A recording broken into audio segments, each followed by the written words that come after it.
Good morning, everybody. Welcome back to the 2024 Embassy Open here in San Gabriel, California. We are about to start the knockout round. We've got a great match to kick everything off. We've got defending champion, from 2019, as there was a little hiatus for this tournament. Renat Denka taking on Farhan Idras. It's going to be a battle of best of 7. It's David Burney in the booth, and I'm joined by Christian Youngers to give some color. Looking for a fun day. We're going to come down to the Final Four at day's end, but for right now, it's a Sweet 16 match with Renat Denka set to break off. Yeah, good morning, Dave. How's it going? Everyone back home as well? Or out there in the world, I guess? Yeah, you can find us on YouTube, Twitch TV, and Facebook under the Ox Billiards. As well, you can look at San Gabriel Embassy Billiards Club on YouTube. They'll be streaming a different table, and as well our friends at the OBSA. Rob Richards doing a wonderful job. Check out him for another table. So lots of action, trying to give you the best. And we're glad that you're tuning in. Well, we got a barn burner of a match in this one, ladies and gentlemen. Tis the defending champion, Renat Denka. I guess you can call him the #1 seed in this tournament if there were appropriate seedings. Farhan Idris hails from Houston, is that right? Q Houston? Yeah, he's part of Team Texas down here. And Renat Denka comes from the Windy City up there in Chicago, Illinois.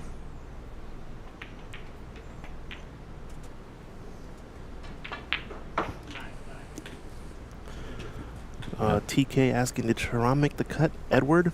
Unfortunately, both of those players did not advance the knockout round.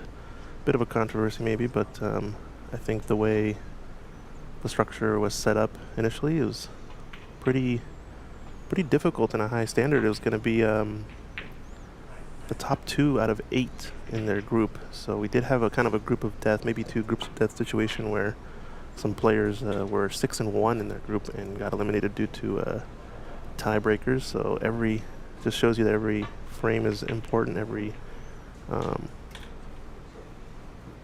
break that you can build is also important, as that is the tie-breaking criteria for this event. Obviously, Steven's going to take some feedback and we're going to improve for next year, but this is how things go. If you guys want to check out the full draw, go to the Facebook page on Embassy Billiards Club. San Gabriel Embassy Billiards Club Facebook page is going to show you what the knockout stage actually looks like. But yeah, a lot of really strong players, especially for North America. Might be one of the strongest collection of players we've had in North America in a pretty long time.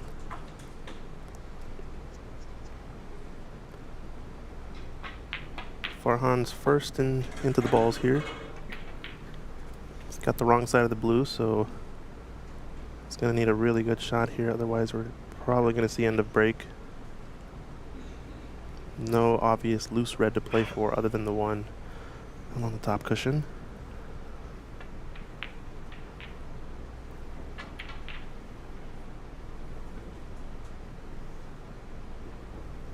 Yeah, if you talk to the players, they'll never be satisfied with any kind of format that is in a tournament unless it caters them to win.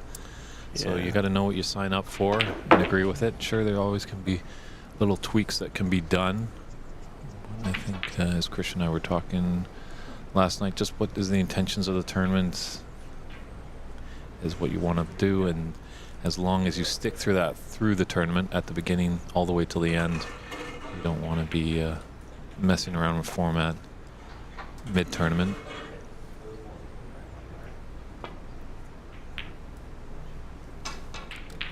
So a nice break of 20 for Farhan to get things going.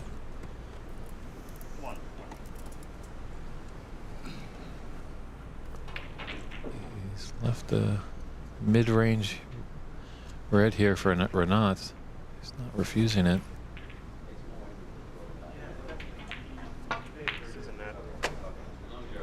This is a pretty natural kind of shot to nothing. If he screws back in the bulk, he went for that one, though. He was trying to play the more aggressive hold for the blue. Arsalan Yami asking, is the draw posted somewhere? Can someone share the link if so? Yeah, I can pull it up really quick. Post it in the chat. It is on the Embassy Billiards Facebook page.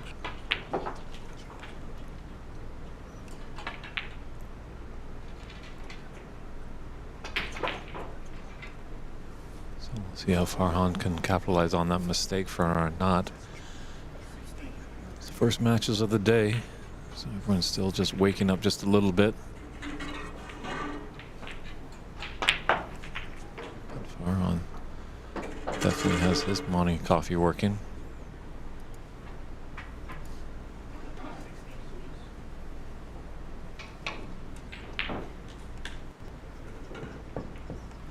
And we have multiple tables being streamed. This is just the main table with commentary. We also have our friends at San Gabriel Embassy Billiards Club on YouTube. They are streaming a match as well. And OBSA, the Ontario Billiards and Snooker Association, Rob Richards is streaming, I believe, Jason Williams and Darren Taylor. Yeah, don't know if he's live yet, but we'll confirm that.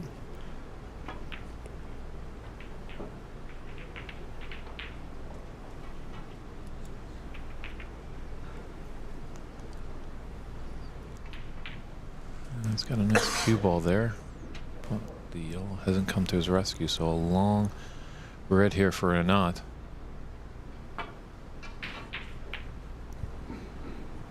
Yeah, just confirming he is live. So Ontario Snooker Tournaments. Folks, if you want to watch Table 4 action with Rob Richards over in Canada, streaming Darren Taylor versus Jason Williams. It's a pretty good USA v Canada matchup. Oh, a lot of these matches are perfectly viable candidates for being a potential final.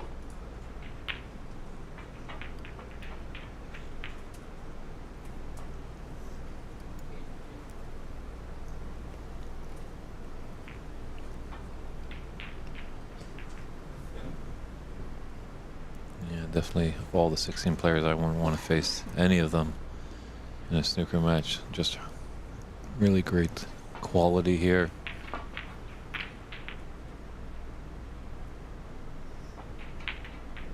This is a decent shot. The length is not quite there for the yellow. Kind of in between that and the cushion, so maybe you can see. Looks like he's cut off the right edge of all the reds on this pack, so with the pink along the left cushion, it's going to make it a bit more difficult for Farhan to get out of this one.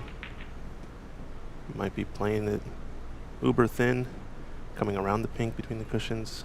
It's not an easy red to really dump the cue ball down table. Might just play thin off this red and play it into the lower left quadrant of the table. That's not going to be good. So Renat forces the mistake with that safety. Especially with that red coming up table. Leaves a shorter shot there for Renat to get started. Take red to blue. Get on the right side of the blue and come down to the business end of the table. So, in this stage of the tournament, mistakes are going to be few, but if you're a strong player, you need to capitalize on those mistakes that your opponent does. And you should go deep in the tournament, and maybe even hoist the trophy come Monday afternoon.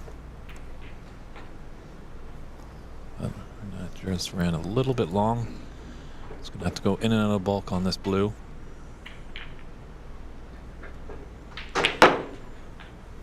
Yeah, a lot of pace on that ball, but still doesn't quite get to where he wanted. He wanted to get somewhere near to the pink to have a couple options of reds to the right corner, one or two to the right middle. So this could be end of break. There's a bit of a shot to nothing. This loose red left of the black. A little tricky though, since it's one of those thin cuts where if you miss it on the thick side, you could leave it in the jaws of this pocket.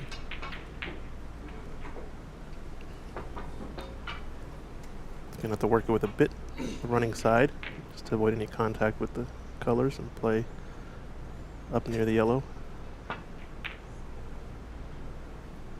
Yeah, missing on the thick side like this ends up pushing it kind of up table.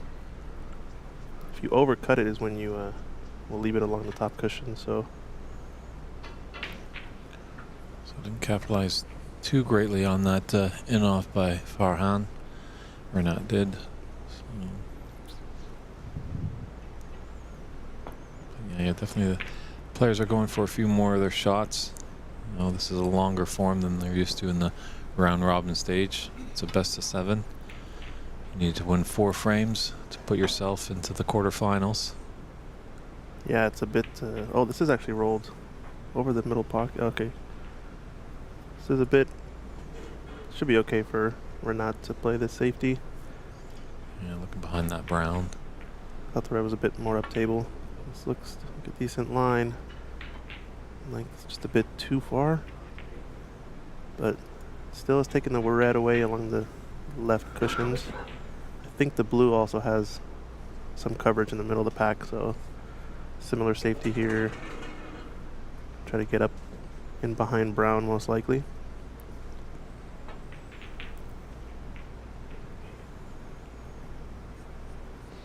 And we were saying how well, in a lot of tournaments I feel, I don't know if it's a norm or not, but it feels to me like the group stage is a bit less less pressure than the knockout rounds, just because you feel like you might be able to lose a match or so. But in this format with the top 2 advancing, you have to play your tightest snooker kind of from the start of the tournament. It's like you said, once they get into these knockout stages and the best of 7s, this is when they actually have a little bit of runway to make some mistakes. But if it helps them get in the rhythm, it could be worth. Ramen asking, do you guys know where Albert plays and which table? Everyone in the tournament remaining is playing in the room right now. He's playing over on table 9. Unfortunately, it's not being live streamed. But I think that's the table actually where he had the century break on day 1. So maybe we'll see some more high-flying action, especially in the best of 7. Like you said, he's going to have a bit more time to accrue some breaks. Yeah, 1,200 for a maximum. Q Houston is donating $1,000, and Christian and I have put in $100. If any player is to make a maxi.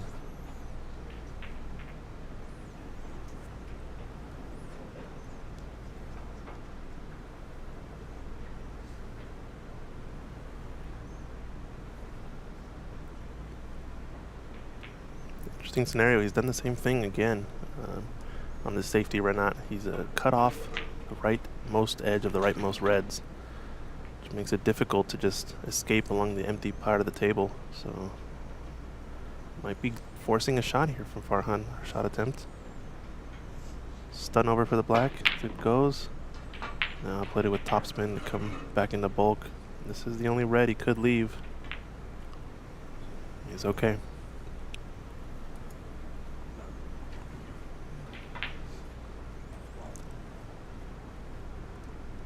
There's a shot there of Albert at the table, playing against Farhan from Sacramento in the back.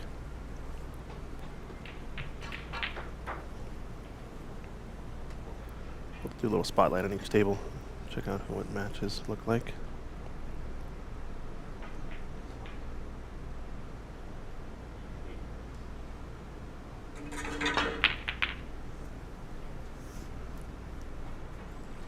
Everything's moving there. Fortunately, Renat is lucky enough he hasn't really left anything on for Farhan. That's surprising. You do need a bit of luck in this game. So the side table. It's like Charlie Brown.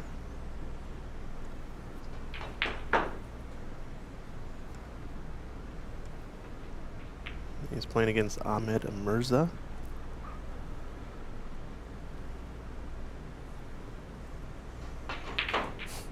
Ahmed Karki saying unclaimed 147 prize money should carry over to the next year. Same as Riyadh Open.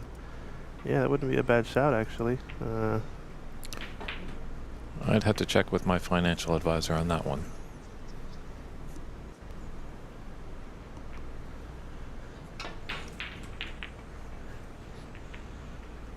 But it might be an interesting thing. You know, Maybe carry over 1 year. And might be an interesting idea for maybe just the embassy. They put up $100. let it build Yeah. over time. Yeah, because definitely a maximum is a tough thing. You know, we might.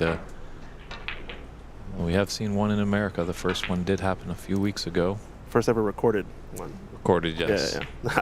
I think there have been more maximums in America. Yeah, and more like. We didn't record it, but we had a 146 by Ricky Walden when he was at Ox on his most recent trip last year. And that was against me in the little tournament, but unfortunately we didn't record that one. It was funny. He was a little bit aggressive to get on the black with a couple, I think 5 reds or so left on the table, and he just comes a bit short of position. And he says, looks at me and says, "I guess a 146 is all right, huh?" And then he shoots the pink instead, and then takes on and clears up from there. Just the confidence to be able to know that you're going to do it. It's pretty inspiring. Yeah, I guess Sharam's 147 a couple weeks ago in Texas was the first one that was rather certified, I guess you could say.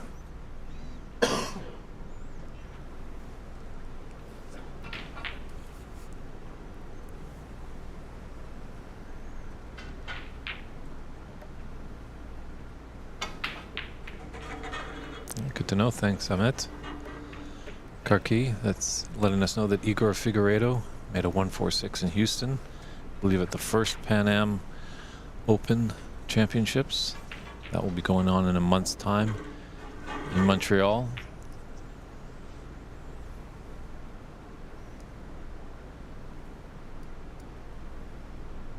So this could be a pretty good warm-up. I'm pretty sure we'll see probably a lot of the players here in Montreal in a month's time. Shot at some of the more of the matches in the room. Levi Myler, Andy McCluskey. You can see our main match table as well there. Farhan taking this red on into the left corner pocket. Just caught it a bit thick. Don't know if there was a lot of reward in taking that red on. I guess the angle that he would have needed to actually pot it would have been a bit more promising to get up table. It's hard to tell. Delicate little red into the right middle pocket if he wants to hold for the blue. He's got brown also though. Yeah. That was a great opportunity for Nat, and he squandered it. Playing tight, these middle pockets.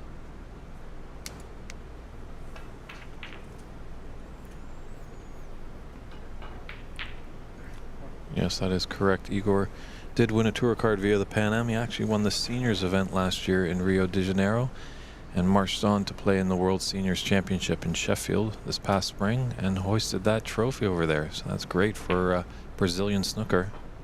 A lot of great players, a lot of real great community down there. As I was fortunate enough to be down in Rio commentating on the Pan Am Championships and really was impressed by what the Brazilians are doing with the great game of snooker down there. Mistake from Farhan.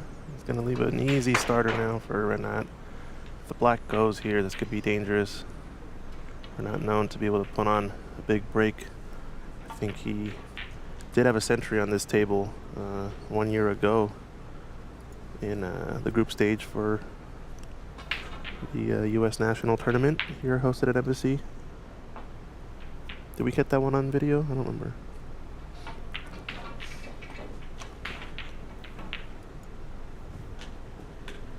Yeah, Farhan, you can't give that many mistakes. He was let off a little bit on that previous shot by Renat, but this is now a great opportunity for Renat to put some points on the table. He's lost his cue ball here. His table is playing a little bit more slick, so difficult to make the adjustment sometimes. TK, I believe TK is wondering about what age you have to be to play in the World Seniors, and I believe it is the age of 40. It could be a good recovery shot on that blue for Renat.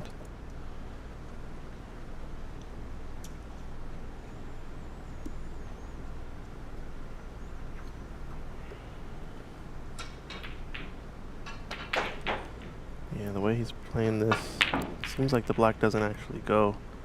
So having to play up for blue, it's quite the mission. How the reds lay. crawl back into this frame, only trailing by 3 points.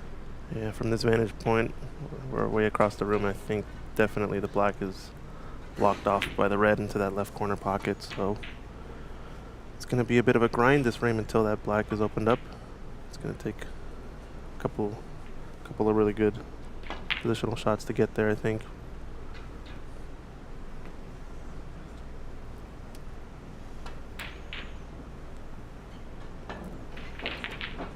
Just punt this red away and play in behind the bold colors. You've got a nice little wall with these 3 colors here. The glass of the cloth is sliding. The glassiness, I mean. And that's unfortunate that the red settled where it did. This could have been a pretty good attacking safety with a red out in the open. Warren has to be careful here not to open up these reds too much near the black, because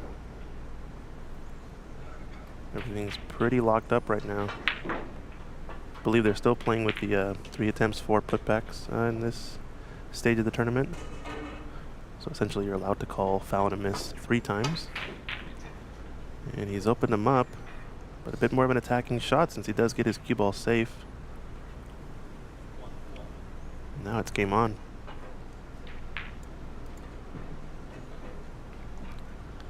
It's just going to try and get back into that hiding spot there with the family colors. Just a bit thick, but one mission accomplished. He did get it into the bulk and nicely tight to that cushion.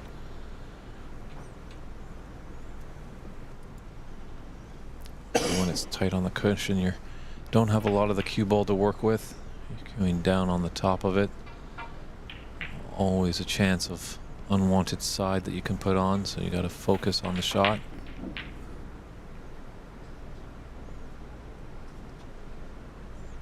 It's a cool shot there. Darren Taylor, Farhan down on the shot, side by side. This is a mistake. It's been forced by Renat. Black still available.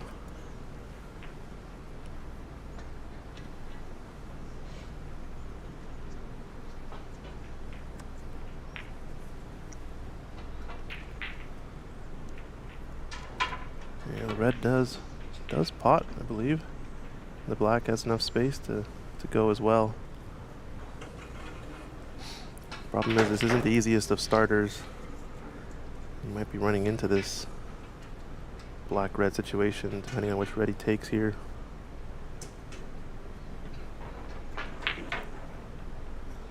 This is it saying 2 champions playing next to streaming table. Yeah, if you want to watch that match, it's going to be on Ontario Snooker Tournaments.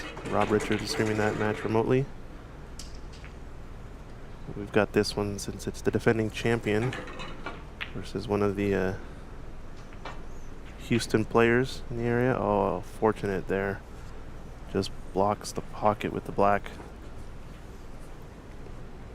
Maybe the hand tells you not left a chance here for Farhan, so I think you're gonna have to play this red out of bulk and maybe put Renat in one of these tough situations.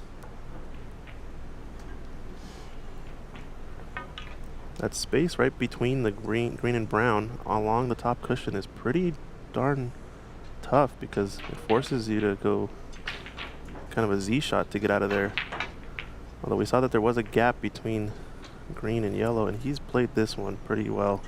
If he's taken away the cushion, the top cushion, the one cushion escape here, if he hasn't left a window between green and brown green and yellow, this is a really tough one. Might have a one cushion escape to play for the red by the right middle pocket. So go left rail. Looks like he has a window though. So we'll see a cross double maybe on this red nearest the pink. Missing contact hopefully with the red on the top cushion. Oof, that pink almost made it really bad. And this could be, where's the cue ball situation? Very fortunate for Renat, it didn't drop, and he's kind of angle hooked him on that red that's close to the right middle bag. Kind of got a little scrappy here in the first frame. players just kind of feeling out the table.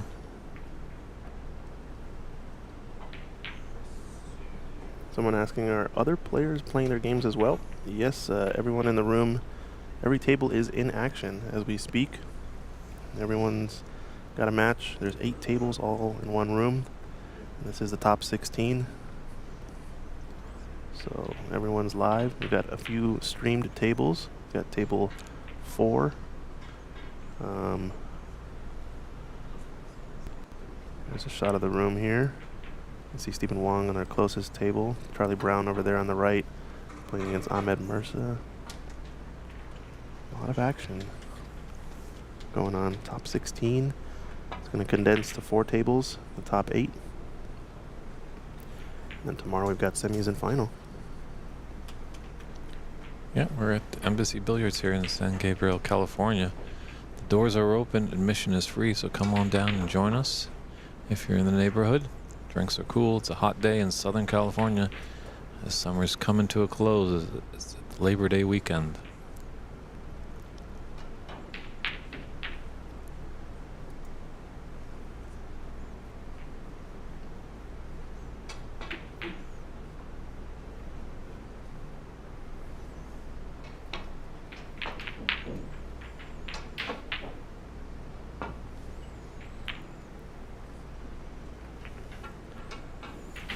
Did well to control the red there into the bunch.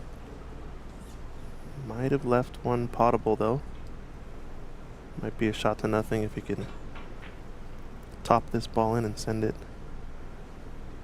back in the bulk off the top cushion.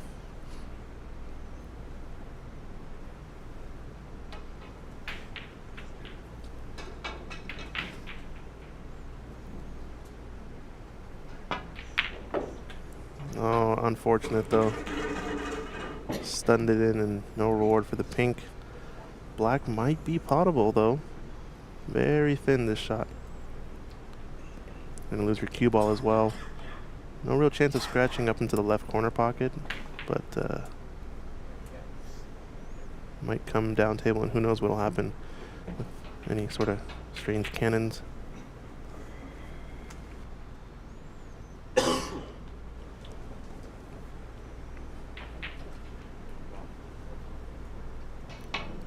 Just a little too thin for his blood on that black. Just gonna try and get behind the brown. Oh, he hit the wrong side of the ball there. See that? Other stream doesn't work, someone says. Table 5. We'll check it out. See if we can troubleshoot. I'm not in charge of that stream, so we'll see what's going on there.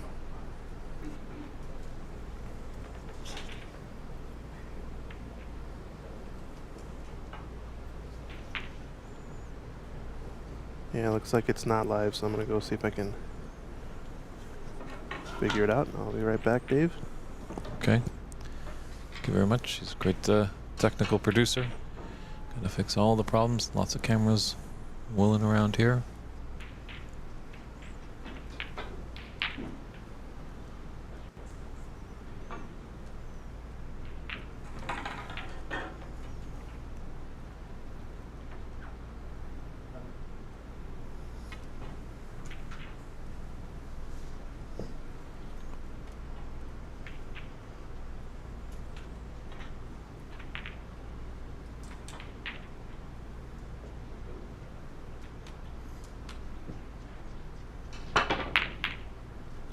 Wow, what a shot that was.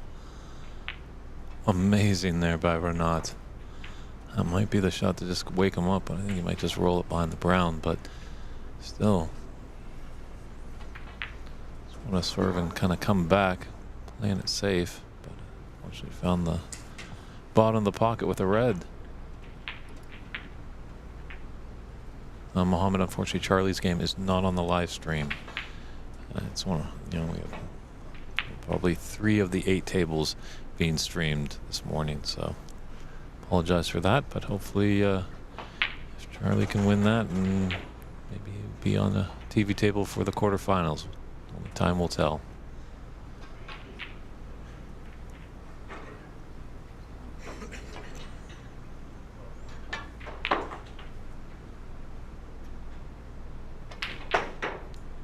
Nicely done. Good out there by Farhan. Acknowledged by a tap on the table from his opponent, Renat. That does have a red into the right middle.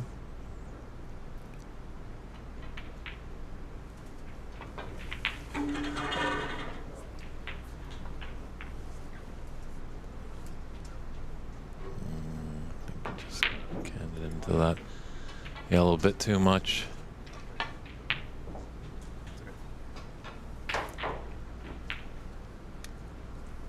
Looking at possibly the next round. Hopefully will start at about 2 p.m.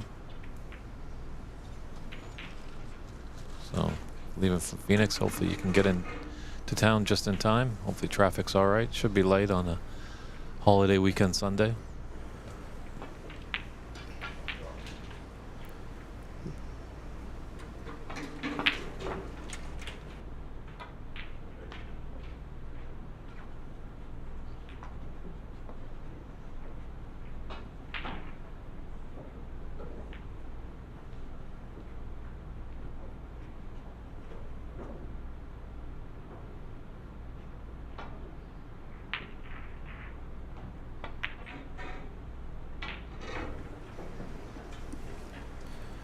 Alright, unfortunately I don't have access to getting into the computer running the stream for table 5, so...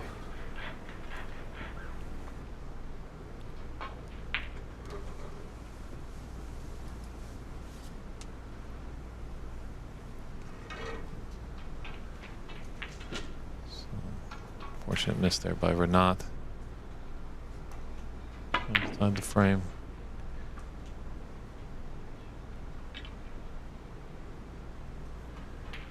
Good idea there by Farhan. Didn't want to baby that red in there or it would rattle in the jaws, so I had to give it a decent amount of pace just so it doesn't sit and create an easy starter for Renat. That is the first frame, this best of 7 Sweet 16 match. We're tied 27 apiece. 59 points are on the table, so it was kind of flowing nicely a little bit at the beginning, but then red started to get onto cushions, and just a little unfortunate flick on that green has made this red available for Farhan into the top right corner pocket.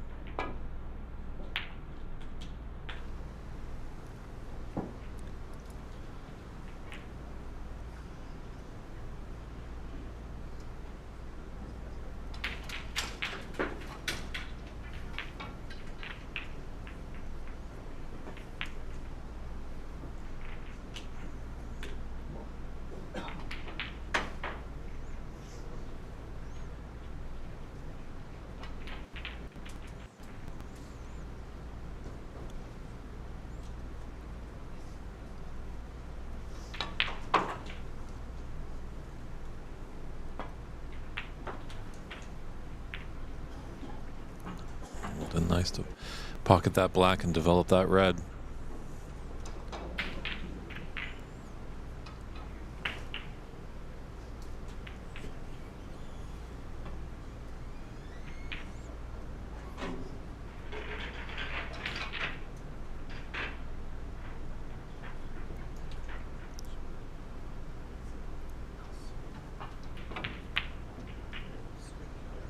Nobody can capitalize on it.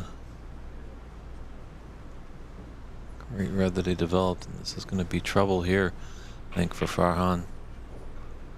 So Renat has come to the table, but he should be able to just stick the cue ball tight to the yellow.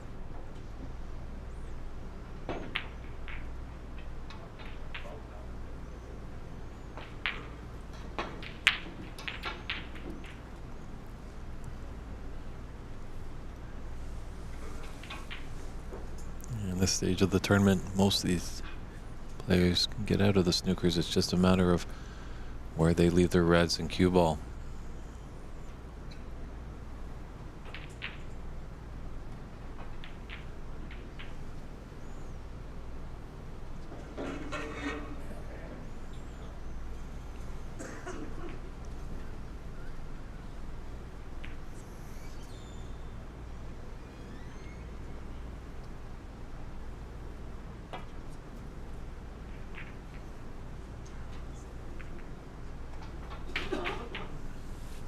It's okay on first glance.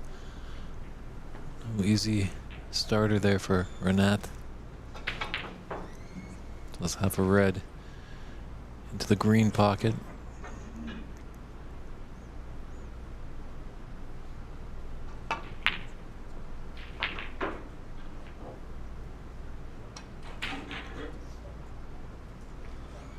Javier, I believe we had a few players that had a clean sheet and went undefeated in the round robin stage.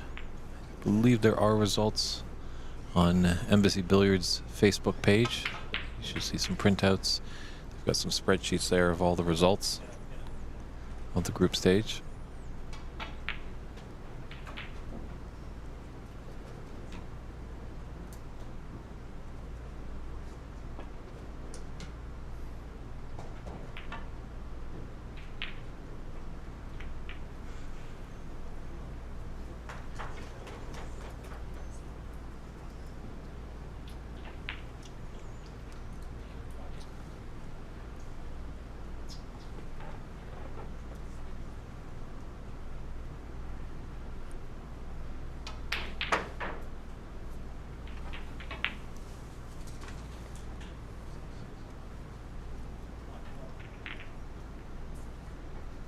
Sounds like table 5 is back up and running, so you can check that out on San Gabriel Embassy Billiards Club YouTube page. Yeah, I forgot to name it table 5, but it's called Knockout Stage, that video.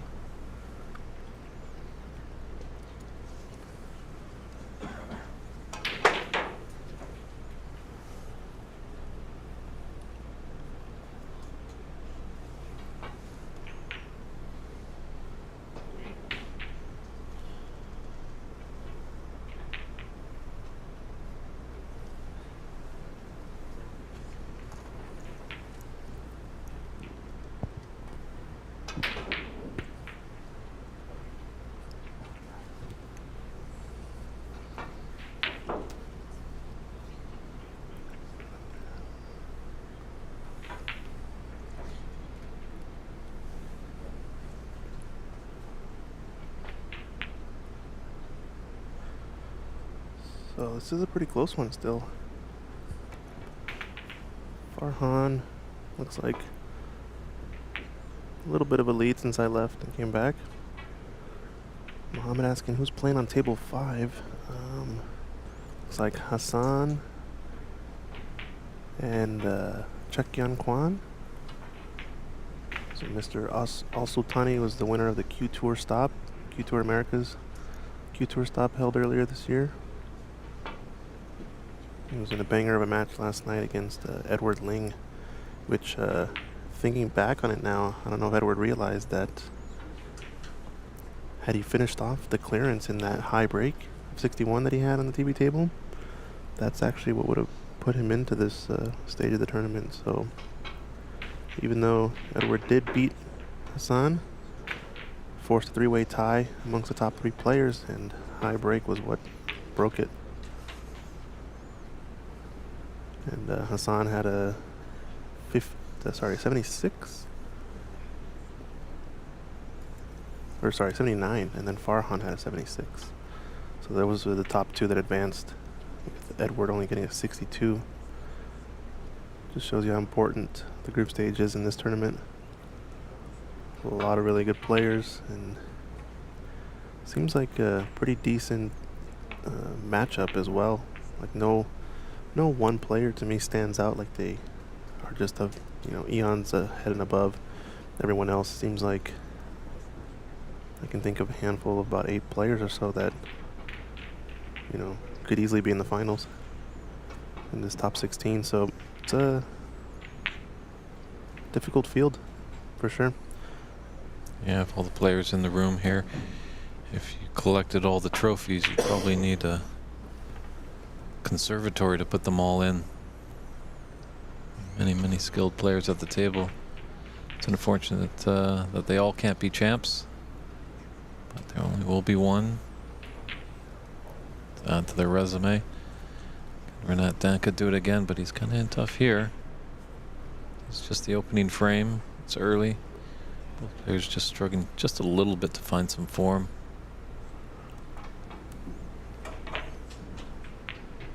That's what makes this best of 7 format kind of nice. It is also the first match of the day, which we have seen hasn't been the highest quality in general. I think every live stream that we've started at 9 o'clock, most of the players have missed a couple of easy starters, but once we start getting into the middle of the day, I think play will resume its standard, and I wanted to cannon into that red. Put a lot of zip on that cue ball, some low left-hand side to come out of the corner, but just the cloth playing a bit quick. And it plays quick on that kind of last foot or so distance is what you typically underestimate. This slow rolling cue ball, for example, you kind of have to aim for, you know, about a foot short of where you want. It doesn't necessarily play fast per se in terms of speed. It just feels like it keeps rolling on forever and ever at the end. If you guys are liking the tournament as well, drop us a like and a follow and a subscribe. We're streaming on Ox Billiards pages, San Gabriel's Embassy YouTube, and share the stream out to folks who you know would be tuning in and want to watch. Got a lot of matches going at the same time, which is always fun. Hopefully we can see about any match updates as well. We might have to switch over to some random tables if it starts to get close. And this is a scenario where I'd almost think about putting him back in, but where the pink lies, only because of where the pink lies, can still sneak off this red though. What do you like here, Dave? I just don't like, yeah, I'm putting my opponent back in on this. There's no real, obviously, clear pot, and it doesn't look, maybe that's safe. Maybe, yeah, as you said, come thin off on the right side of the rightmost red. And push your cue ball back into the bulk area without disturbing these reds too much. If you can catch it really thin, that's the shot, and that's what he's done. Yeah. That second red keeps everything kind of locked down there, so good shot, but probably something similar coming from Renat. Yeah, I think they're slowly going to push. Uh-oh. Again? No, tight pockets. And that almost got in behind Brown. Oof. He's got second best snooker maybe, where he's hampering his opponent a bit. If he goes for the left red, which I think he has to, he's got maybe about half of the cue ball to work with. So second prize for Renat on that safety.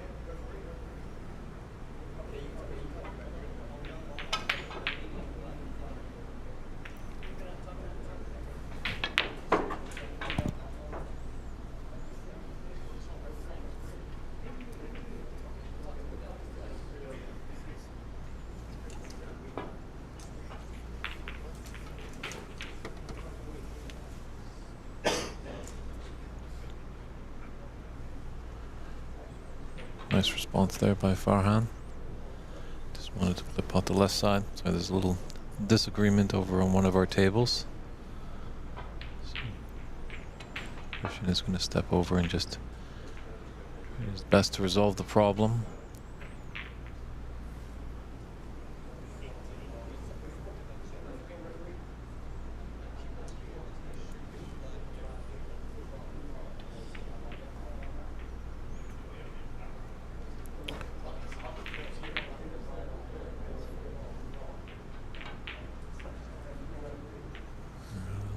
Money comes into the picture, you know, the intensity of the athletes is on high alert.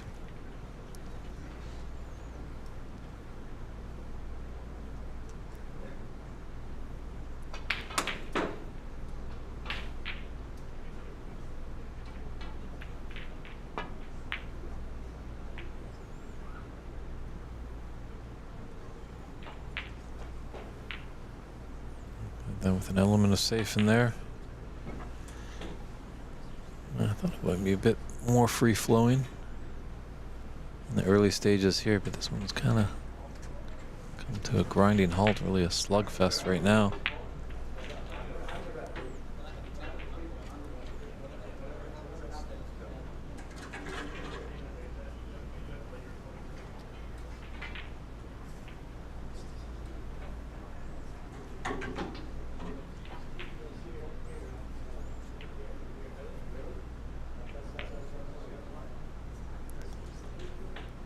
We'll do our best. There's just a little of a disagreement right now.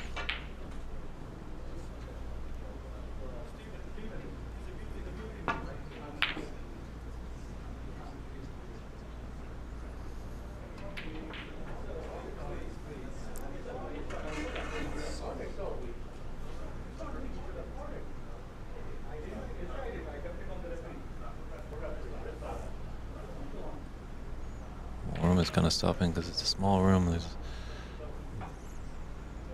Players are getting animated over on a televised table. Hopefully cooler heads will prevail over there and they'll play on.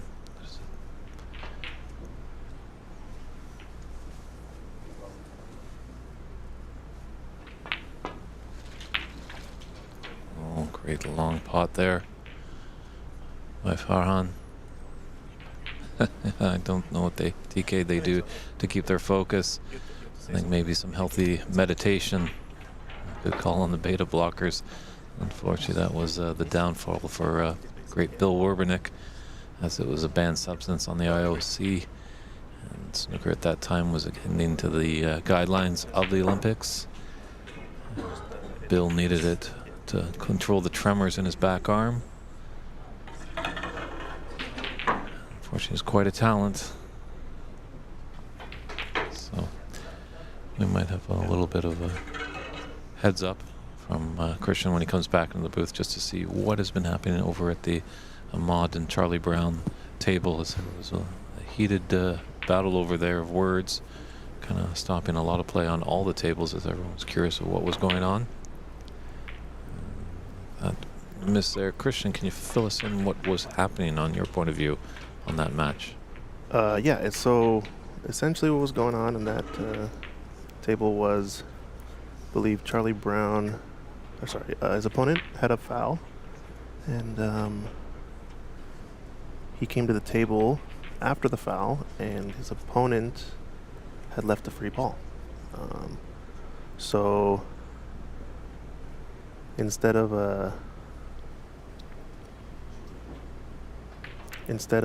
sorry, I'm just watching to make sure everything's going good. So free ball situation for Charlie, but Charlie did not indicate to his opponent at all that there was a free ball.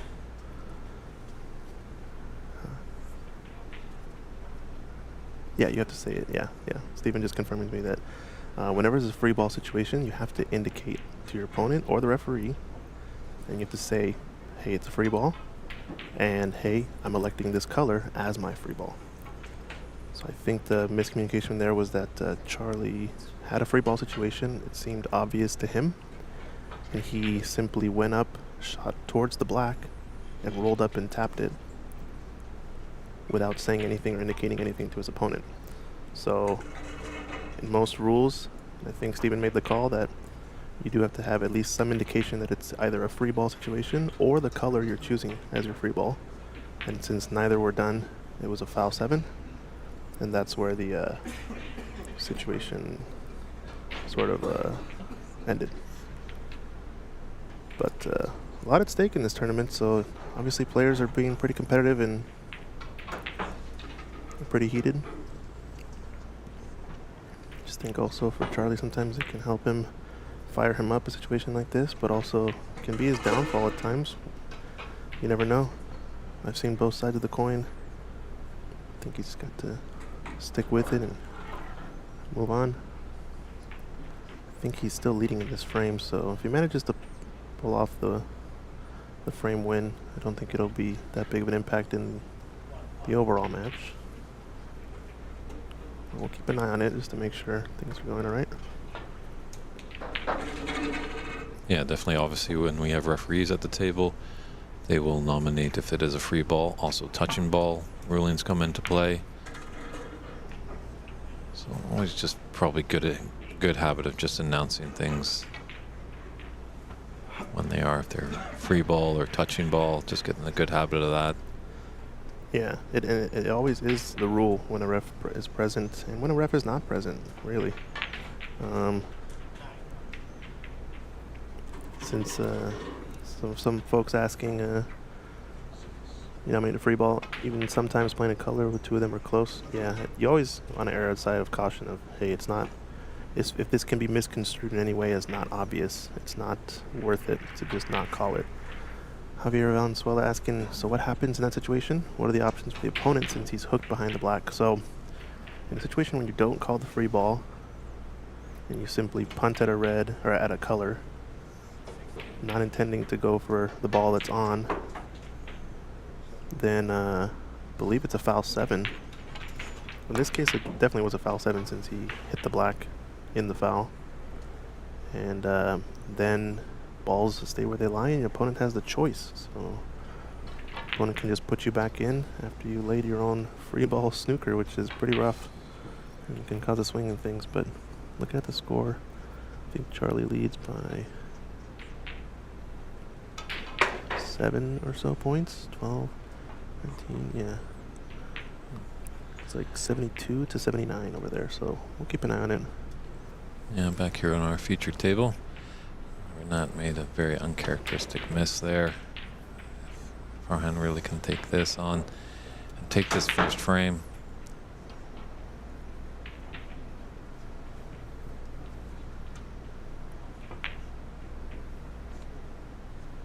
Just gotta look at Farhan a little bit closer. It doesn't look like he even feathers.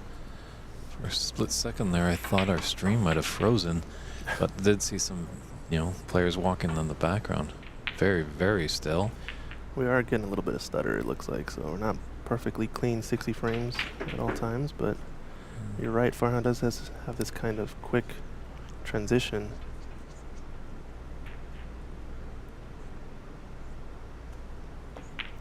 It's almost like he doesn't really pull back very much. He kind of just pulls back enough to push the cue.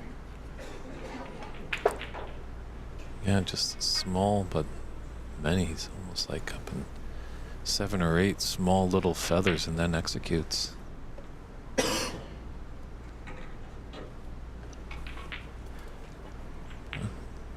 a 19-point lead, 27 on the table, as we said so many times. In the amateur game, a lot of these matches come, or frames come down to the colors.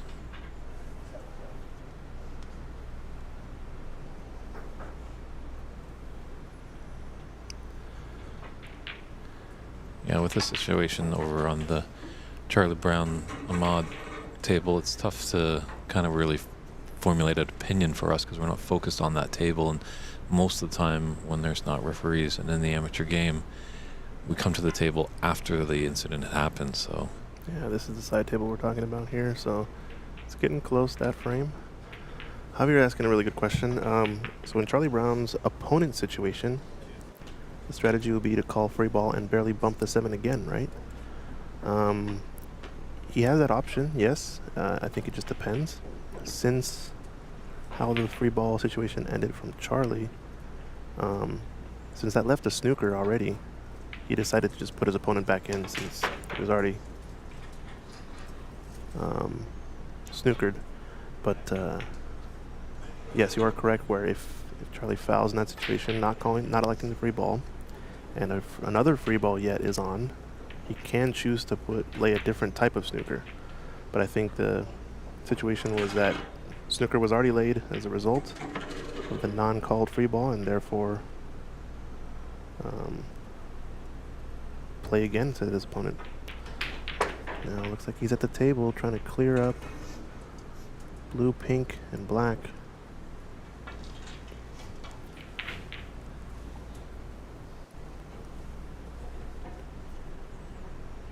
I think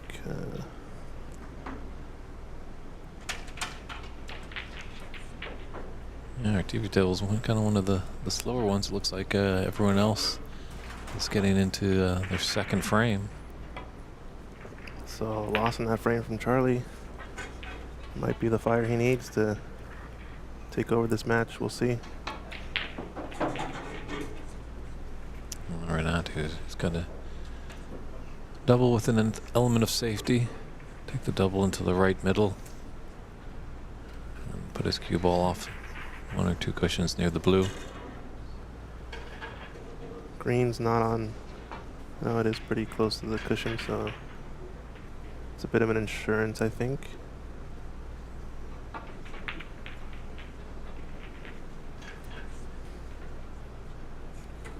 Very nicely done there by Renat. Yeah, good snooker.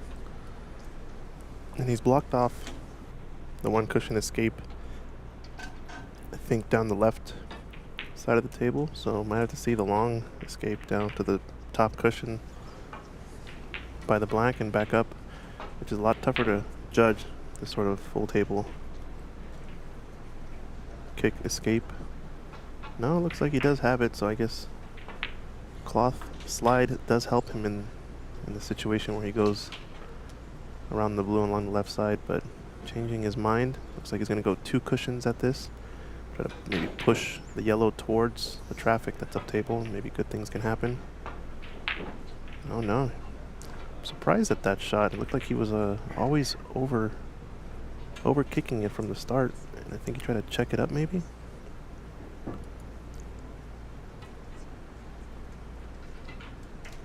Renat does have the option to put him back. But I think in this case, you've got an easy yellow here. These players are so great that they would make the adjustments and probably connect on their object ball. This might go in. Oh, wow.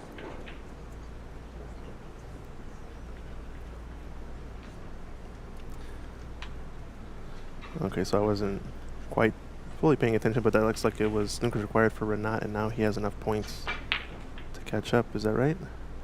No, there's only 15 in it. Oh, 15. There's 27 on the table, so oh, right.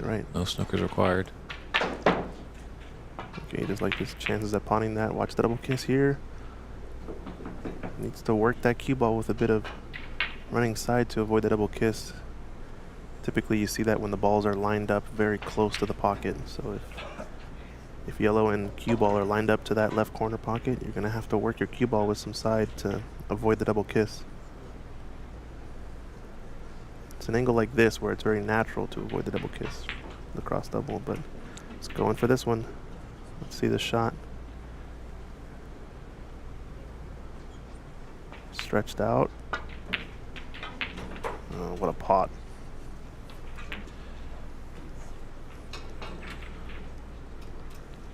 Now this is one of the cases that would help growing the community. Christian, we had 61 players. Mm-hmm. We only have 16 players now. I know it's tough to lose. Yep. But people are, maybe making a trip out of this. Yeah. Could we get one of the players just to maybe be a roving ref, just to be in the room? Oh, Obviously, they're well versed in refereeing or the game. They might not be certified referees, but they know the rules in and out. Yeah, another player that's in the tournament, that's eliminated. Yeah, right. It just probably would alleviate the stress there. Obviously, Steven's in a match, and he got to get pulled away for that incident at that table. You had to step away from the broadcast booth. We all got to do our part here to help them grow this game. Yeah, exactly. And I think with all the folks working behind the scenes, we're at least going to have referees for tomorrow's matches, meaning 2 referees for the semis and 1 for the final. But we'd like to get it to where, more and more matches are refereed. It just helps alleviate these type of situations like the one we saw earlier. As well, it adds an element of class to the game when you watch it on the stream. Improves the production. Also makes the tournament run more efficiently. You don't have a player just moseying back and forth a spot for their opponent. Players can kind of get on with it, and referee can speed up match play a bit just by being more efficient. That sounded funny. Yeah, I wonder what that was. Is Jason Williams maybe on his table? Miscue. But yeah, when you have that referee there, if it's definitely right at the table, that's a blessing for sure, because you can really just focus on your game, play your game. You don't have to worry about scoring. You don't have to worry about spotting balls. You don't have to be, you'd have to be mindful of the rules that you don't break them for sure. But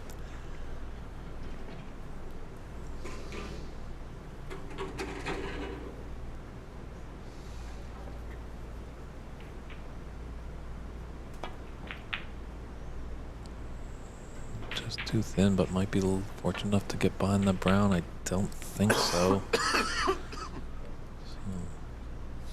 Good chance here for Renat. Monigato Billiard Club. Thanks for the kind words on the stream. Whereabouts is your billiard club? Not sure where Monigato is. Sounds exotic. Here, Renat just looking at this angle and see if this green pots. Looks pretty difficult, pretty tight. It's gonna swerve a little bit, it looks like. No, have to cross double it, I guess. Just get it up table. This gets behind black. Yet another snooker for Renat. It's close. This is a dicey one though, because expensive to glance off the black. You'd be likely to leave a free ball if you hit it hard enough, and could easily miss this green, but I think he's got about a quarter ball or so to nick off of it.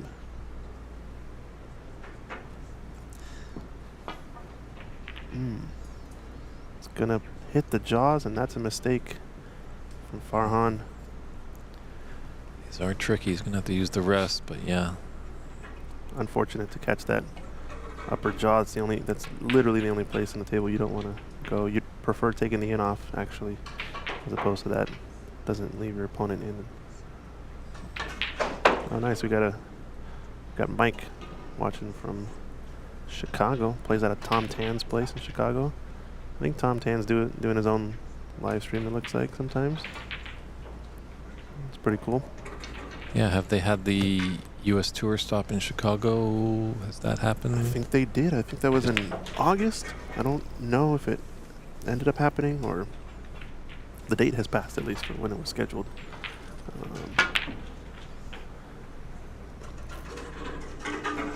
Thanks, Hung Norman. He says, Wow. Where will be referees tomorrow. Good to hear, but personally, I'm ready for some referees today. Yeah. I think maybe for the top 8, we might see some referees, 4 players maybe, that are already here that might want to referee. Monigato is telling us that, or Mike, I should say, said that it was held at Tom Tom's club. So this is a chance for a steal here for Renat. It's been a rather sloppy frame, kind of sluggish, tough to find some form. So hopefully tomorrow, or not tomorrow, hopefully the next frame is a bit more flowing. Misses it again. And it's not on over the yet. thick side. He missed a pot into the right middle pocket earlier, kind of at the start of the frame. Same way, kind of thick. So it's that slow rolling kind of try to hold it shot. It's almost in the exact same way, but to the opposite middle pocket. I wonder if it's just the difference of aim or decision making. Might be used to the other tables, who knows? Just can't let it get in his head. He's got to move on from there. Great shot from Farhan. Great pot, I should say. Lost his cue ball a bit. Too much side. Dave Daly tuning in. How's it going, Dave? We missed you. Yeah, it'd be nice to have Mr. Dave Daly, referee extraordinaire. Maybe for U.S. Nationals, who knows?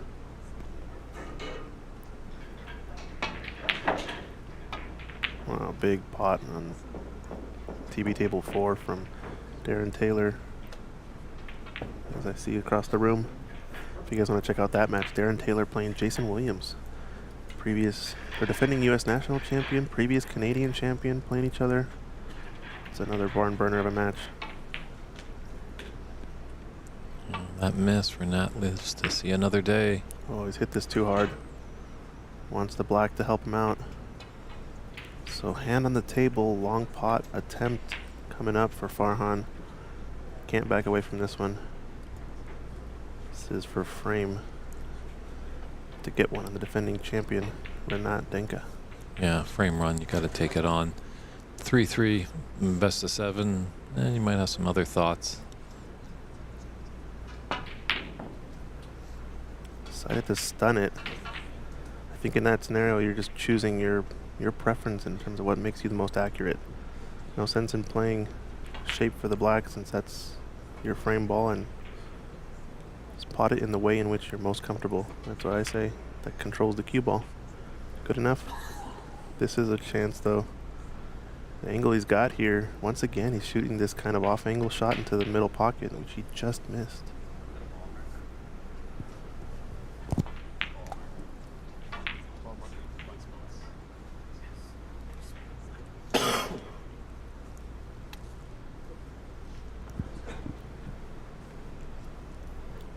Can go up into bulk and back. I like shooting it at pace, though. Yeah, screw it out off the cushion also. Don't There. shoot it at that slow pace that you just missed it at. Good shot from Renat. Yeah, had to put a lot of stuff to hold for the position on the black here. It's a great shot there by Renat. He's always got very impressive cue power.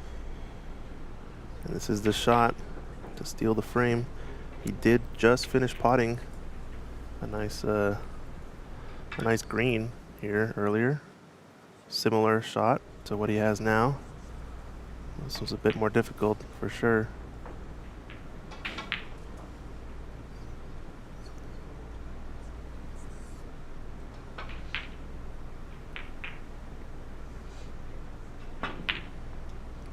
Overcut it. Where's this black gonna roll to? It's gonna leave an easy one unless it settles along the cushion. And it's tight. It's tight to the cushion there. Renat's heart stopped for a moment, that's for sure. He's left it in quite a safe position. So down to the final black in this first frame. Are we gonna see a cushion first shot here like we did in Sharam's match? We gotta put that highlight reel shot up on the channel. That might be shot of the tournament, I think. Still. Although that one didn't have quite... I guess it did have the pressure. It was for the frame. Playing the smart safety. This is what I would expect to see once in the knockout stage. Good control. Now you've got really two choices. Separation, safety, putting them on the two long rails. Or cross doubling it yourself up to the bulk end, and chose the former. You're okay leaving this type of double attempt. You'd prefer for them to be perfectly even, but erring on the side with a higher cue ball means the double into the middle is much less likely. So it's flat enough that the three cushion middle isn't quite on, but he can try to take it on. He's just going to leave his cue ball in the middle of the table is the only problem. I like thinning off the edge of this, playing two cushions with the white, and coming short on that double, and he did just that. Bit thinner, or a bit thicker, excuse me, on the contact maybe, to get the black closer to hugging the cushion, but it's still pretty good. Similar safety back from Renat. This one's coming up table, so the double attempt, an option possibly. No, not quite. It's in that perfectly awkward angle where he's gonna have to amp this up with maximum speed to shorten it off the cushion if he wants to try to double it. He'd likely think he'd leave some sort of pot on, so just punt this two cushions up to the corner, or up to the bulk end of the table. Play your cue ball down here, anywhere in this half. Just hit this too hard though. Doesn't want it to settle at the top of the table. And he's left a shot, hand on the table for Renat Denka. Yeah, so everyone's going to falter in the safety exchange here, and a good chance here for Renat. Tough long black. Definitely prefer this one over the one he had with the rest earlier. So he's a favorite to make this. Catches it thick. Wait a minute. Oh. Fortunate not to leave anything easy. This is one of those scenarios where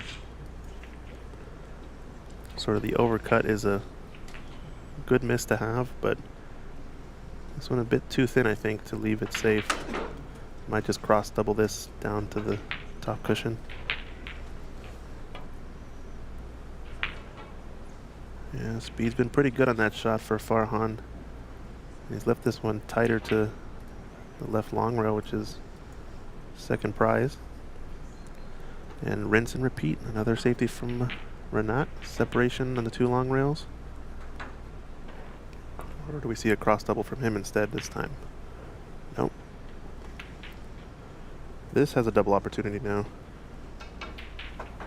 It's when you can hold your cue ball and pull it down table as you attempt the double that this is really on. So now, risky. This has the risk of catching the far jaw and pushing black towards the yellow, towards the white. So do or die shot if he goes for it. The treble, is it on? He's fluked the treble. Oh, wow. Yikes. So Farhan Idras takes that first frame by a scoreline of 64 to 52.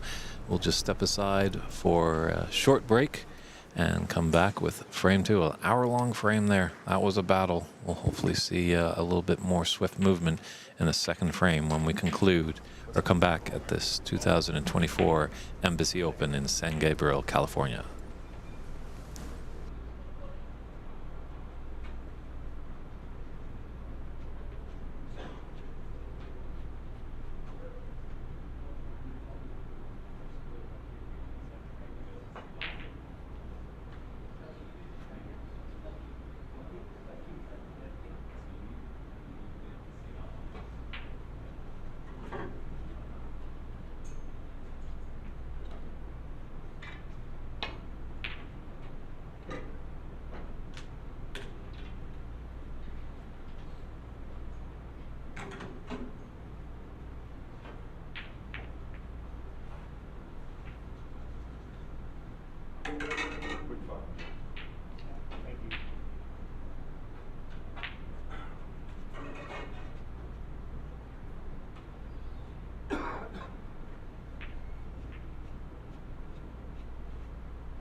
Both players just excuse themselves for a quick little comfort break.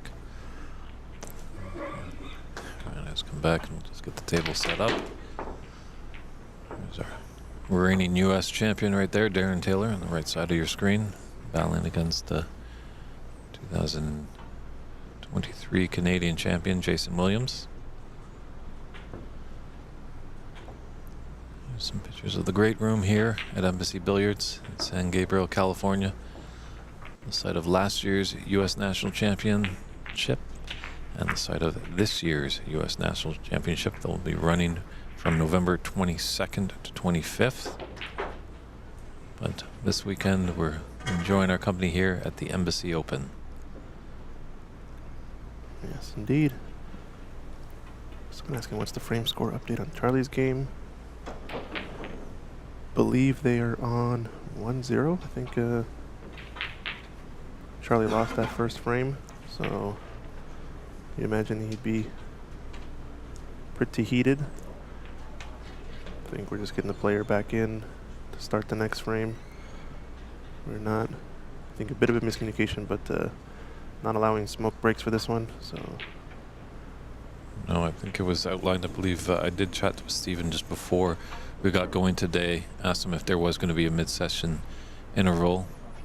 He said probably after 4, a little 5-minute break can happen as it's quite hot down here. So he's allowing the players 5-minute break after the 4th frame. But in between frames, only comfort breaks.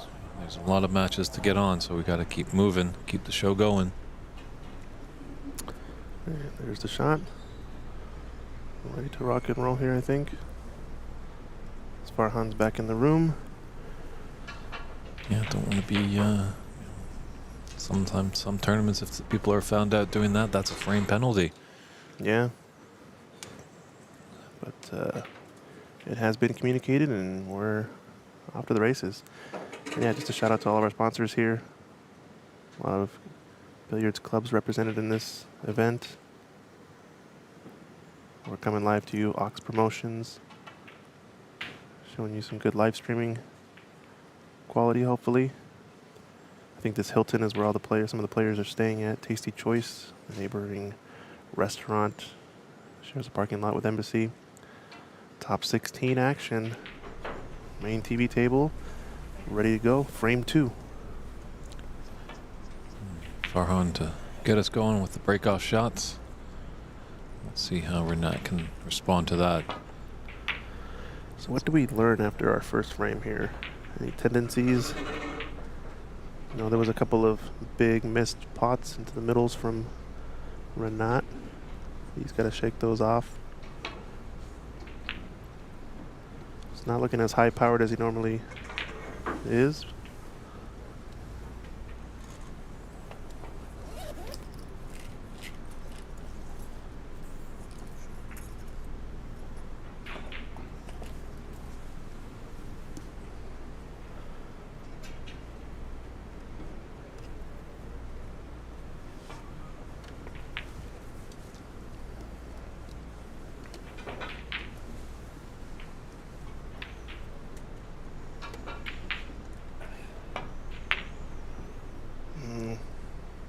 I think that was an instance where he actually popped his head up a bit right before the shot came. We were talking about that, I think, off broadcast, but it has to do with that sort of cue action. It's a bit of a push forward, almost like a jerk, but smooth enough that he can get away with it, I think. And the head kind of pops up pretty quickly. Yeah, I think going back to that, I think that was a first frame that Renat, he did lose it, but he beat himself. There were some uncharacteristic misses by the Windy City native. Yeah, definitely had 2 or 3 good chances, right? If he can tighten a few bolts in his armor, he should be dropping those pots now. So we'll see how that pans out. I think quality of play is only going to get better as the day goes on. Players are going to settle in. Once we get into the top 8, we're going to have about an hour break, hopefully, before the top 8 begins later today. Something like 2:30, 3 o'clock is what I heard. I think it really just depends how long the matches take. Players are going to be tightening up their play in this stage. Yeah, definitely. If you get into a match that gets 2-2, it really becomes tight. Just hit the cushion thin enough to not rattle the jaws. Sorry, excuse me, hit it high enough along the left long rail not to rattle it and push the cue ball up table. Leaving a pot on here. Not sure how promising it is if black doesn't pass the red. It's not enough angle to play for the blue, I don't think. Unless he really powers it.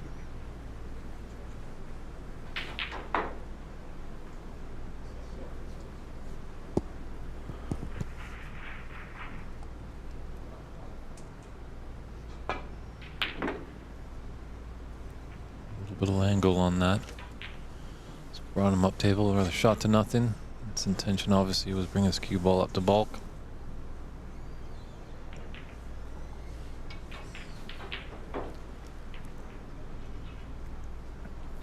Looks like he might have a little angle on that green into the left middle as it come down the table.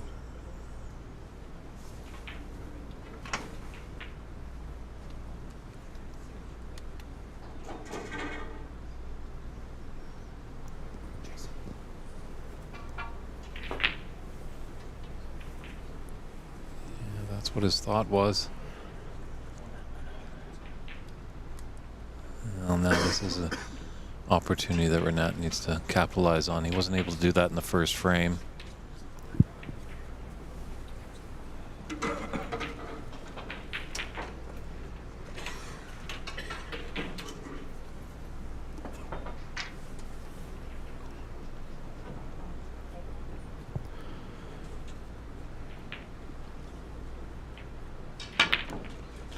There's that same shot with the rest.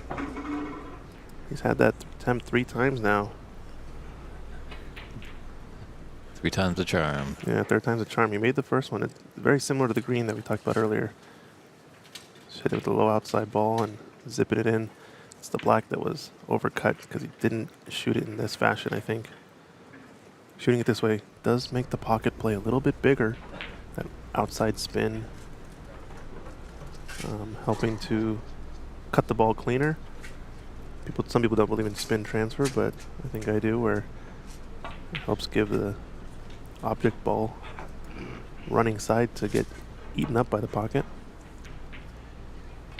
And when you've got a shot on the 14th, or we got 13, 14 reds left on the table early in the frame, shot's a bit easier as opposed to when you're on the final black and the frame is right there at your mercy. Yeah. Once again, excellent shot there. Running right-hand side, helping side. Similar shot actually to the one with the rest in terms of effect on the cue ball. Good angle on the yellow to come down table. Oh, just a roll up. Safe. And if he didn't get him here, he's going to be disappointed. This shot right here, solid. Get position for a bold color, but just overran a bit. Now Farhan has got the left edge of this red. It's caught it too thick, but fortunate the pack is there. Actually, no, this is as intended, I think. You want to get the cue ball up to the top of right quadrant. If you can cut off the escape along the left-hand side. He's got the full ball snooker here, though. Watch out, pink. It's all good. Does he leave a shot? No. No touching ball either.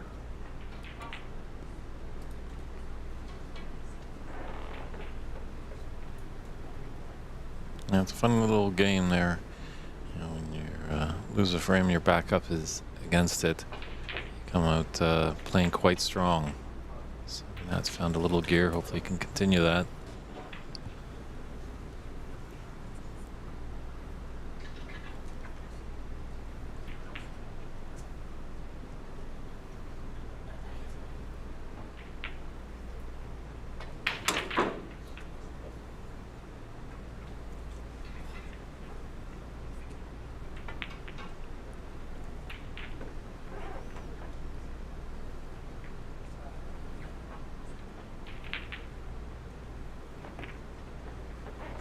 Yep, just needed to hit it thin enough to go above the left pocket. So you have a pathway with that red that's above the 3. It's above the black. Does it just shoot through a gap for a shot to nothing for Renat? Well, yeah, the one kind of poking its head out. The first available on the left. Might. Still going to shoot this with element of safe. But just knowing that it could pot makes you kind of go for that angle a bit more. Going to catch the yellow.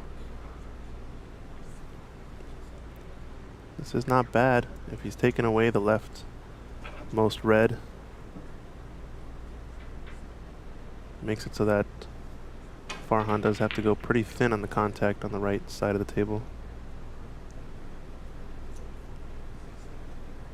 Should be an easy escape. Just might leave a red over the left pocket.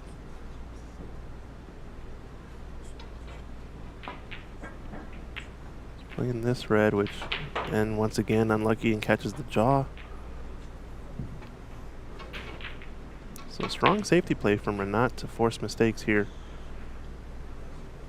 A little bit unlucky on Farhan so far in these 2 frames, but I think the difference maker has been Renat clutching it on those couple of key shots, unable to close escrow. Yeah, he's got to jump on this opportunity. It's a good shot to start things going. Looking at a plant here.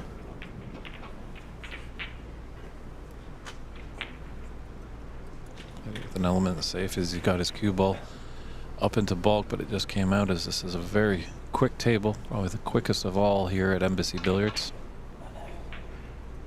Yeah, that and the one next to it, definitely the quickest. I think they've got pretty brand new Strawn Superfine. Never know how to pronounce it. Had this debate, I think, at the U.S. Nationals up at Ox a couple years ago, and it looks like you would pronounce it Strachan. Yeah. Just the way it's spelled, but in fact it is Strawn, and that is from Mr. Dave Hendon. I queued into his podcast, a great podcast with lots of great snooker information, and asked the master of all, knows all the ins and outs, is an encyclopedia of the game, and Dave Hendon said it was Strawn. So even then, is he associated with the company? I don't know. I kind of want to hear it from the. I understand the reputation, but I almost want to hear it from the horse's mouth. You know what I mean? It also is a bit confusing to me because knowing how maybe it is pronounced correctly, you pronounce it correctly and nobody knows what you're talking about still, until you say it the incorrect way, and then everybody knows what you're talking about. So how useful it is, I'm not sure. It's an interesting philosophical question of language, I guess you could say. Oh, good shot. A lot of topspin to avoid contacting the colors, and you can really see the arc on that shot. No question about that, red. Went right into the heart of the pocket, smacked the leather. Zips right past the red to avoid any sort of cannons. Good end on the yellow to come down table. Which red is he playing for here? He's got a couple below the pink that both go, and looks like he's overran his mark by quite some distance. I think he wanted to end up about a quarter table length short of that position, if I had to guess. And Tenzin, this is the top 16. And all Sweet 16 matches going on right now. 8 matches. We'll pare down to 8 in a few hours' time, and we'll have that quarterfinals later today. And tomorrow we'll be back. We'll definitely, when the quarterfinals on, we'll find what time we will schedule to go live on Championship Monday. Appreciate all your viewership wherever you find us, whether it's on YouTube, Facebook, or Twitch TV, or under the Ox Billiards heading.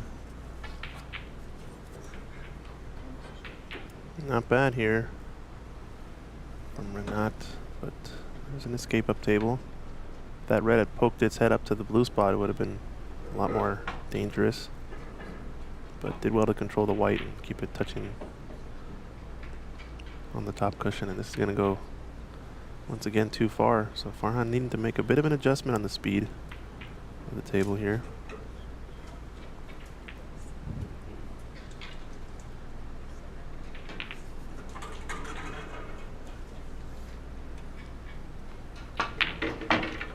Wow, what a pot. Highlight real pots. It's got to make you feel good. But once again, I think just Renat's just going to roll up to this brown. It's that kind of frame. The black out of commission. No, he's taking it on. Ah, he's missed it. I wonder if that was a change of mind while down on the shot. I'll ask him later, but it seemed like his body language was screaming roll up safety, and then he loaded up and tried to top it in, and you can see where his white ended up kind of in no man's land too. I wonder if it's just a bit of frustration settling in. He's not playing his own game right now.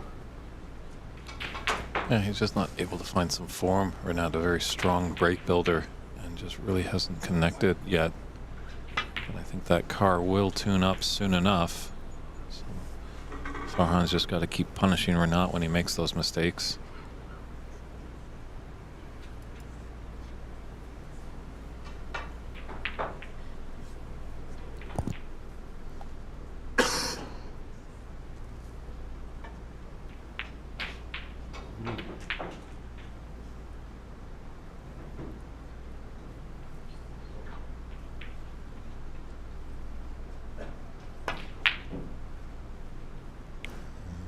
Farhan having trouble with these pockets. I think that green has come to his rescue there for that red that's just right of the black.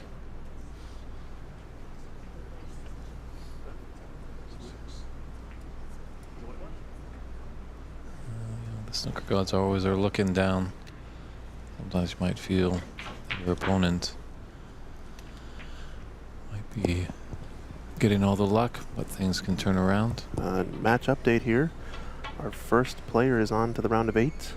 Levi Mueller has moved on against Truman Wu. It was a whitewash, 4-0. What can you expect from a previous pro standard player? And that's looking to be a good matchup in the next round. Whoever he plays, whether it's Stephen Wong or Adam Nigiati.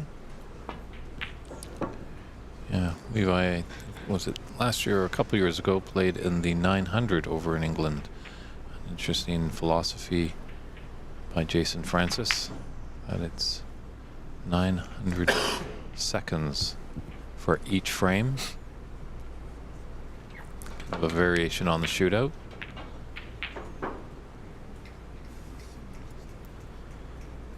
Levi was telling me the other day that he just made his 14th 147. Not sure if it was in practice or competition.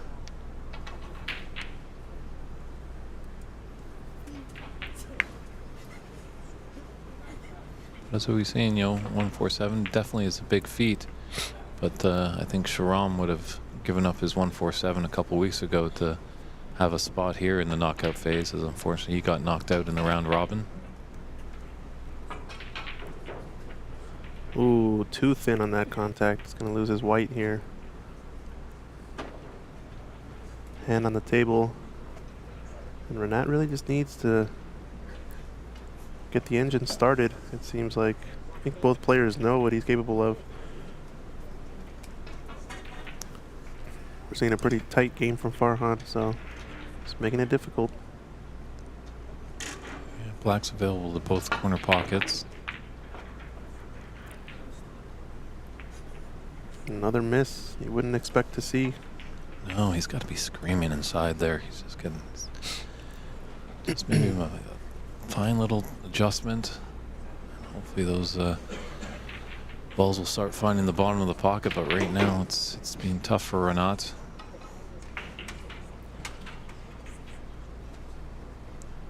I'll give it to Farhan. He hasn't left Renat like super easy chances. No. He's given him chances that Renat's definitely capable of making. I think it really just comes to those two key misses into the middle pockets early on in the first frame. I think those must still be lying with him. Beautiful. Yeah, really nice. Just floated it across table to be onto the black. So here's a good chance for Farhan to put some points on the table.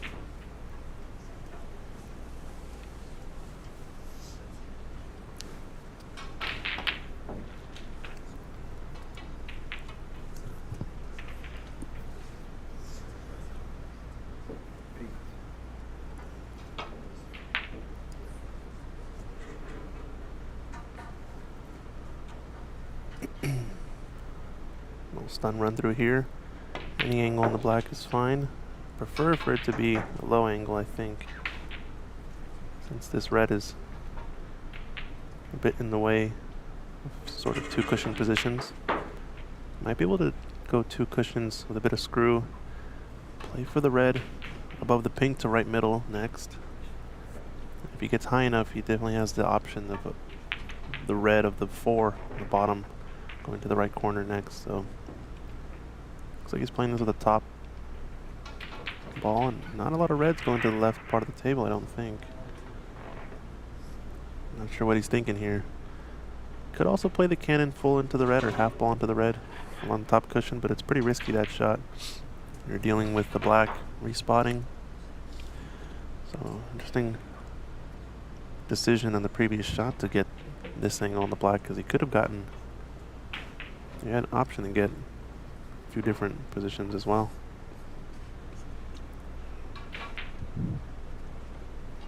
Hey, there's no harm in posting your support. It's got some fans from Houston in there. It's us in the booth that do the commentating curse. No harm in shouting your support for your favorite player on the chat.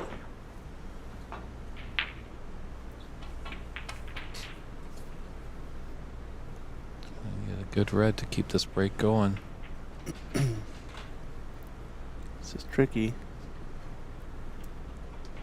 especially on this table. It's playing pretty tight.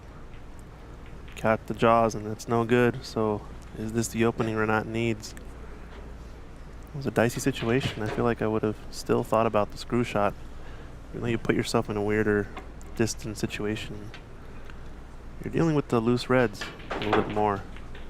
Yeah, we're not definitely more excited than a young toddler on Christmas Day, because he's got a good opportunity here. So just got to settle his nerves, take it one shot at a time. Almost overran position there, but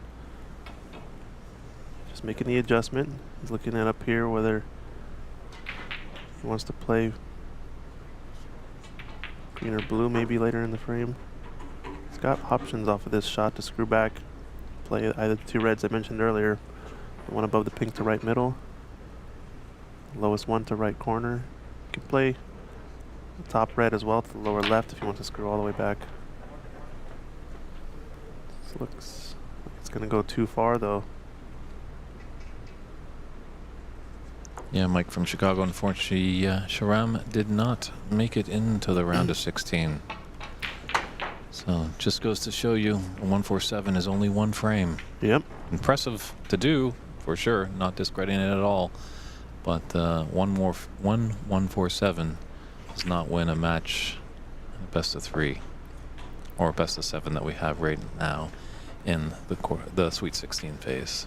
And that shot, it's gonna boost his confidence there. Slow rolled that ball that he missed earlier and has course corrected. He's off to the races, it seems. Needs a couple of good shots here. Obviously the red along the left cushion, pretty safe. But if he can clear up a lot of these open reds, I hope get his engine started. Yeah, someone saying he wasn't feeling well and he got sick.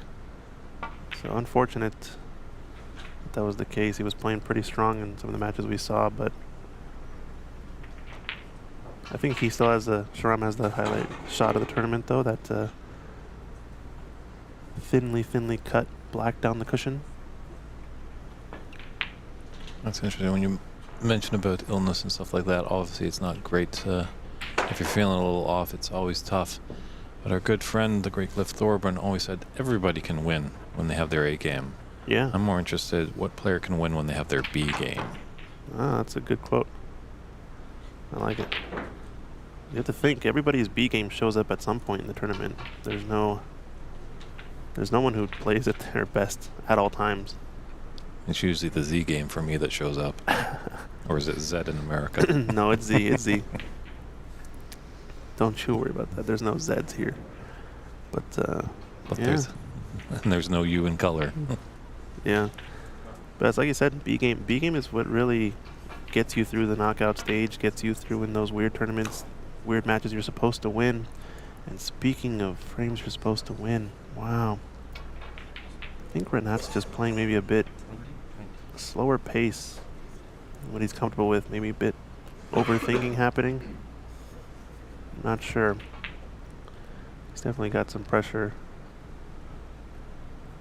from Farhan here, but really only two reds that are somewhat available. It's not hampered on this black too much, I don't think, so. Yeah, Ramin chiming in about any information on Albert's match. 2-1 for Albert. I just made some eye contact with him as he was just taking a seat at his chair. So Albert's up 2-1. There's another position we could have for someone, maybe a score player. runner. Yeah, just a runner that goes around the room, just checks in on scores. A lot of people love to tune in and find out where their favorite player is. Yeah, the real solution is just digitize it. Have the players score on an iPad and have it in the room, and then we can access it. We have technology. It's just a matter of organization and time and resources, so it's got to figure it out. Baby steps.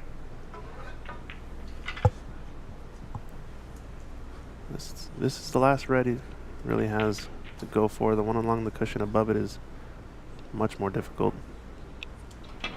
So I want to maximize your points here. With this angle, he can drop in behind that red along the left cushion. I think it's too steep to play any cannon on the red at the bottom of your screen, so I'm gonna have to try to play for that next, or play the safety if you can get black, red, black.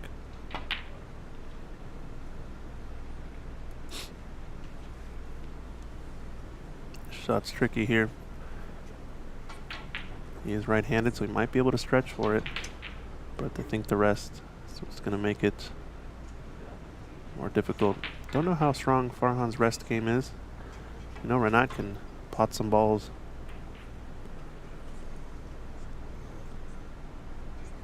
going to be a telling shot here for the result of this frame, I think.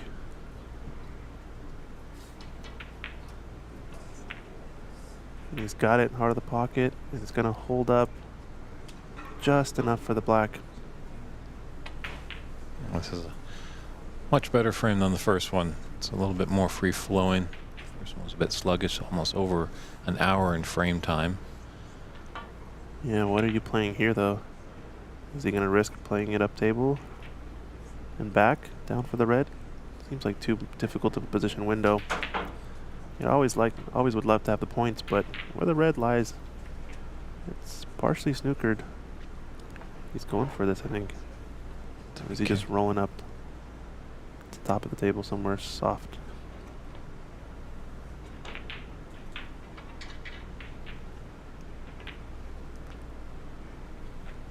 Yeah, smart shot there, because if you did play it with pace and kind of threw it around the table, there's always a chance that that cue ball could land in a position where he snookered on the final red. And with that black respawn. Where this brown lies, it actually is really smart to keep this as a safety opportunity. Intentionally play for the safety and just take your medicine. But he's caught that too thick. Although how's his white? It's going to get up behind yellow. It did. Just barely checked up a bit. So now we're not in a spot of bother. He's in trouble.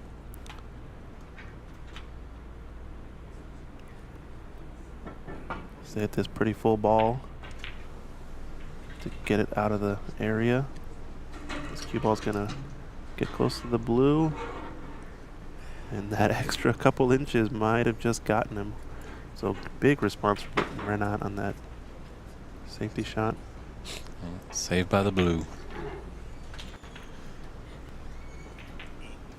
Get Farhan respond.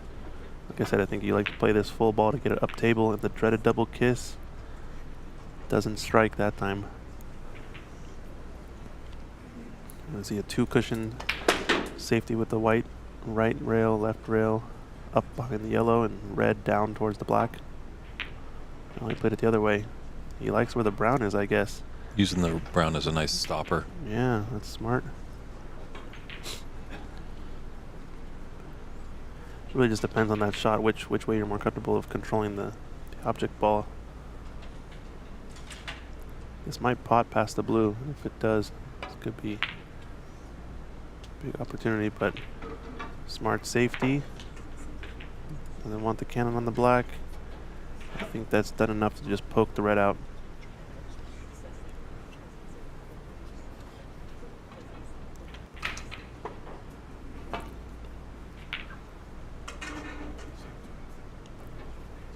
Is this to settle?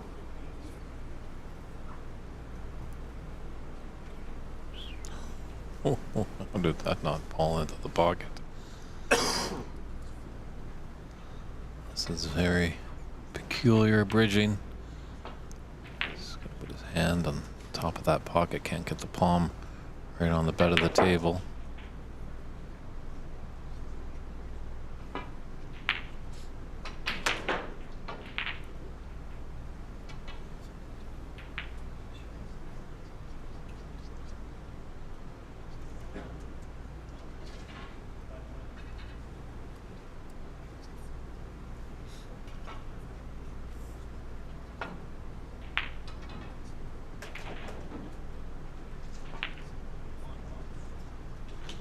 Shot there. Some people might look at the shot and just kind of gently hit your cue ball so it just barely touches that red and the cue ball goes tight to the green, but you're really trusting the table there.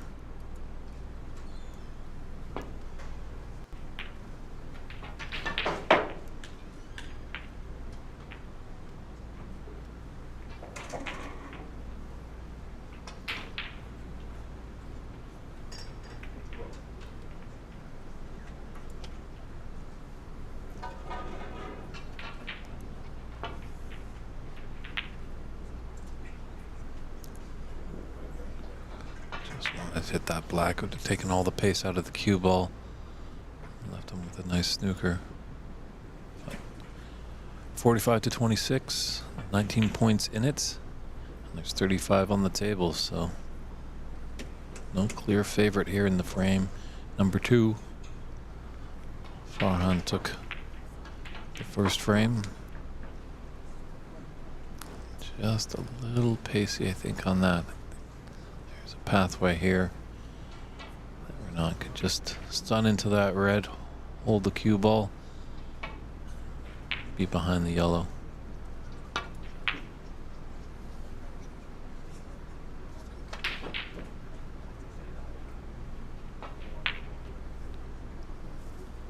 Well, not exactly what he intended, but the result is a safe anyway.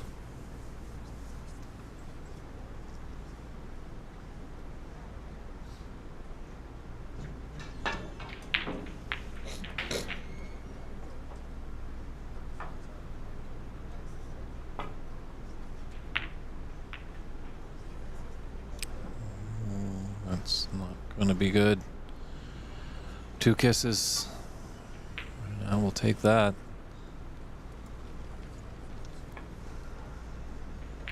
Green's a little tricky. Does need that. Well done to develop it. It's kind of pushed all the balls now in open places. Just the amount of distance now with the brown down at the top end of the table.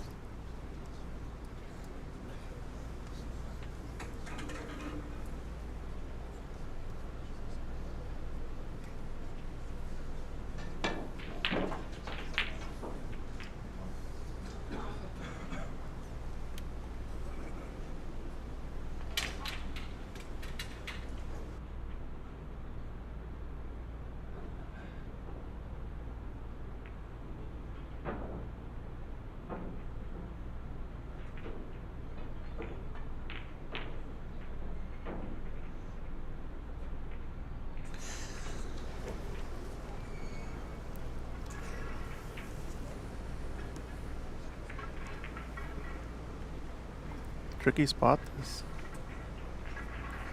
I think he's going to try to get him behind brown and black. He might pot this by accident. He might pot it by accident. I guess he'll take it because that wasn't the right angle to get him behind those balls. And the respot is okay. And now he's got a chance to get behind that green. Or the other side by the blue. I think the cross double is on here. Push the yellow down just to the left of the pink. Try to get him behind, like you said, green. And he went to the other side. This will be okay as long as it creeps down past the black. But he might not like his next shot depending on how Idris plays this. Yeah, I think that was all right. It could have been a lot better for Renat. Only trailing by 12 points now with 27 on.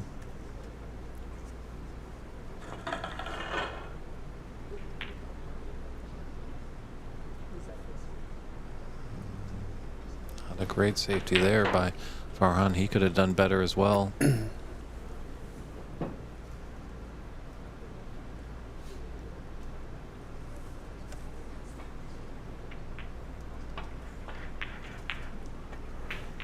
Looks promising, but it's going to leak out a bit. Just an edge of that yellow available. Don't think a potting angle is on into the green pocket. Technically, it's cuttable to the right middle, but no one in their right mind is going to go for that shot. Not in this situation, at least.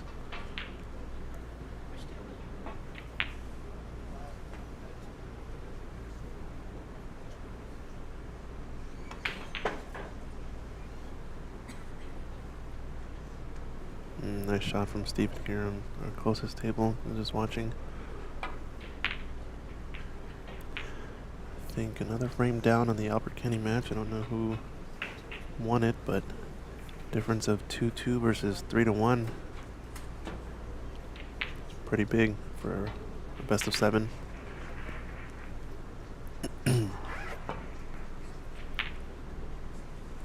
This looks much better. Oh, if it cannoned the brown, would have been really nice. Just unfortunate. Yeah, found that gap. So odd when you want to find the gap, you don't. When you don't want to find the gap, you do. So Such a cruel game it is.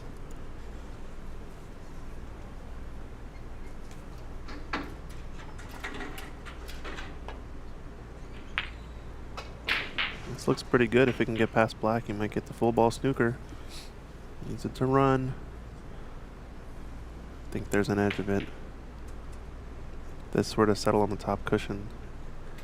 Oh no, he's going 2 cushions at this, so yeah, good shot from Farhan. This could be expensive too, where the balls lay. He wants to get tight to it, otherwise he could leave a chance. I don't know if that hit. Don't think it did.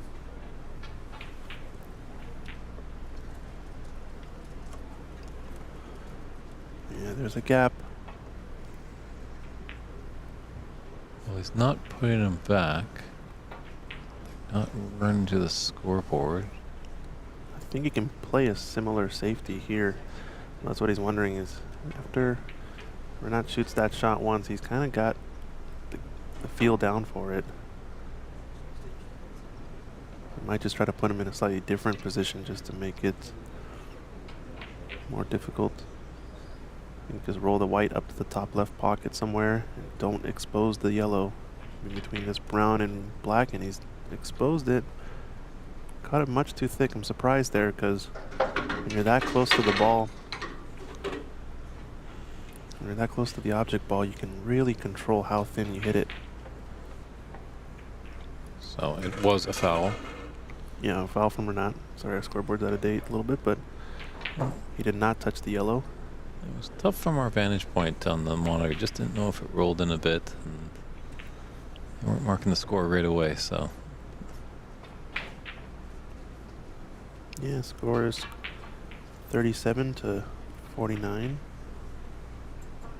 according to their sheet. So there must be a foul that we're missing somewhere. I think Farhan has a foul that's not being accounted for because, yeah, look at the player scoreboard, 37-49. Yeah. And this is almost a better snooker. So yeah, scoreboard is up to date now.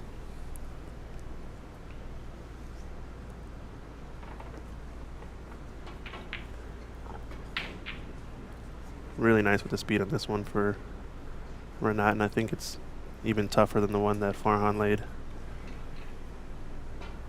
If he tries to, it's gonna, looking at where the blue is, I think the middle pocket, or the blue is in the way of the natural 1 cushion. Maybe the pink as well, so he's looking to go 2 cushions around blue, to the right long cushion, and catch the yellow on the right side. He's hit this a bit fast. That can cause it to slide a bit more off of that first rail. So we're not going to put him back. Yep. Probably going to extract a lot of points here. And if he hits it any harder, decent opportunity for a free ball.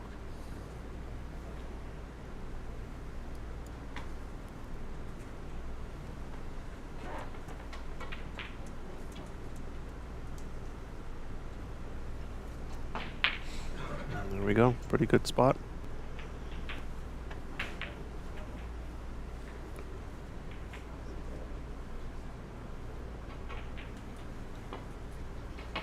Yeah, this is the speed I think he has to play it at a bit more. Actually, no, I think to shorten it off, you might need to shoot it with some right-hand side to check it off the first rail, or to Sure, because he plays that same shot more pace. That might shoot at the cue ball and put the yellow in a good potting vantage point.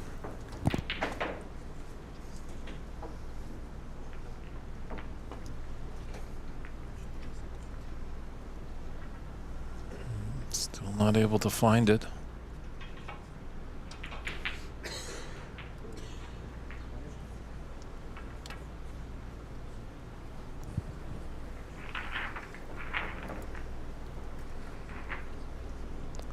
That was only his 3rd attempt on that.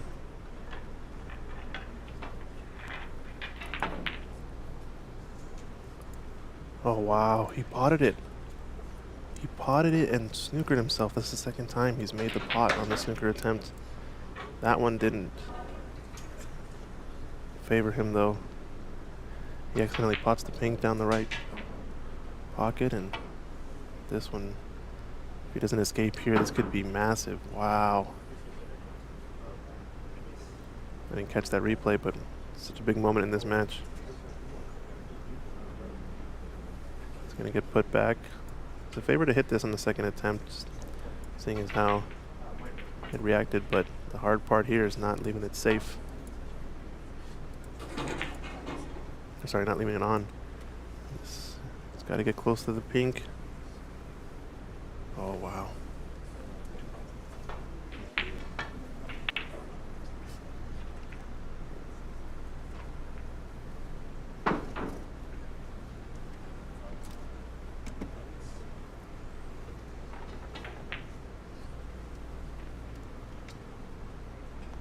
So just 2 points in it, 25 on.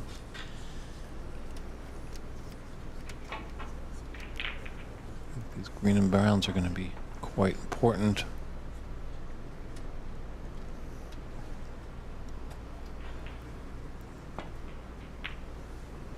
Watch the cushion jaw again. This is the third time that Farhan's got this dreaded jaw on the one cushion escape, or sorry, the snooker.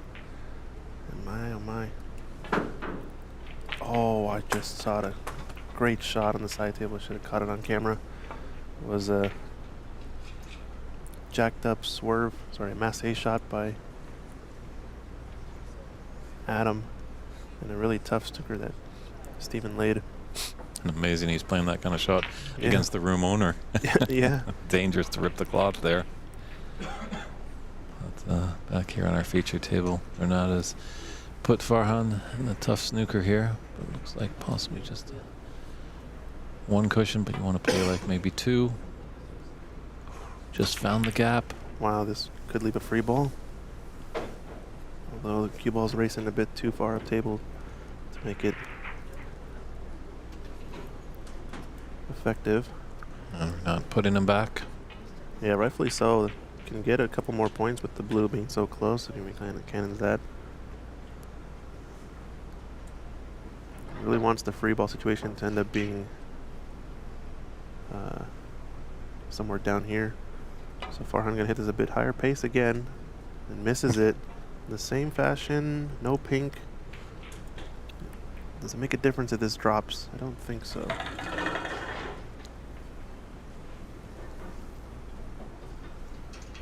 So just an update from another table. Andy McCluskey, reigning Seattle Snooker Open champion, has a 3-1 lead over Sargon Isaac. 3-1. Did we get a confirmation on Albert Kenny's match? They're either at 2-2 or 3-1. I don't know. Oh, again. Wow. It's identical to the last two almost. And he's had time to make the adjustment. So was that the third attempt or the fourth attempt? I believe that was the third attempt. I'm wondering if these... It's making him play from here, it looks like. Yeah, I just wonder if these players have just misunderstood the rule. I think so. As it's 4 attempts, 3 putbacks.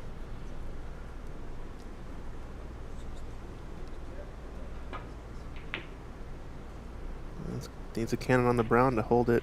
It's going to be okay for a kind of containing shot. That score is up to date, 63-53, and I was marking score over here, and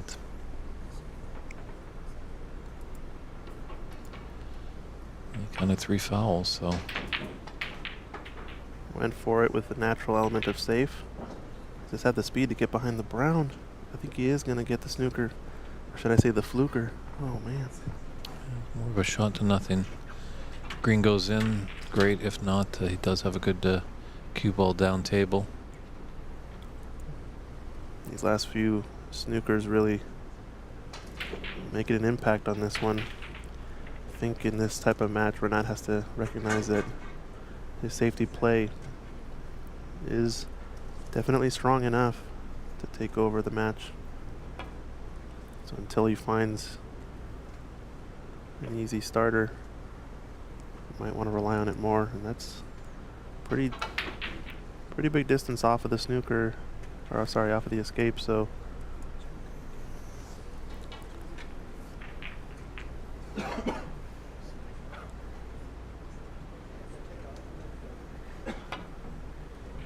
that's a better hit. Fuller contact, a bit more speed.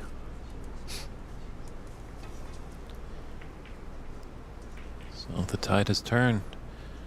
Like Farhan could run away with this second frame, but he succumbed to a lot of penalty points in the latter stages of the frame to Renat. This looks good too. Got to get the speed a bit more for the black. No, there's a window. Just ended up kind of in between the two. Well, that's definitely what you want to play, is your opponent's reeling about being in snooker, just throw them in another one and just really mess them up in between the ears.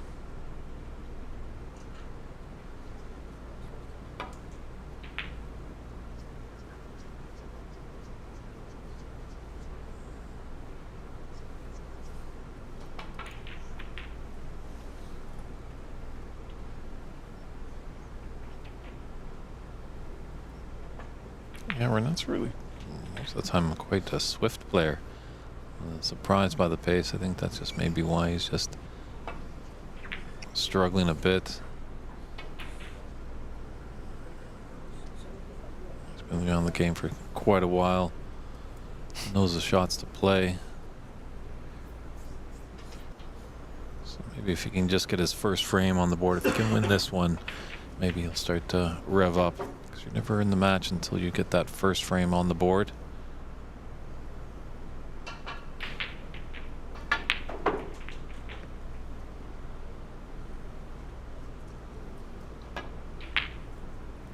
Too thick. This is going to leave a shot on, I think. Yeah, we have mentioned all weekend long that this table is the quickest and the tightest, so the toughest. Yeah, as we've seen, Renat pretty good with the rest. Just needs to roll forward. Get an angle on the brown to go up table for blue. 15 points. The difference, he just needs brown to really make it snooker required, right? Green and brown, yep, we'll put him in the snooker's required stage.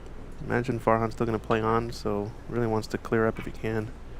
Just a matter of what angle he has on the blue to drop in behind. Sorry, what angle he has on the brown to drop in behind the blue. To get below it, but not on the cushion. Almost like playing that shot 2 cushions forward.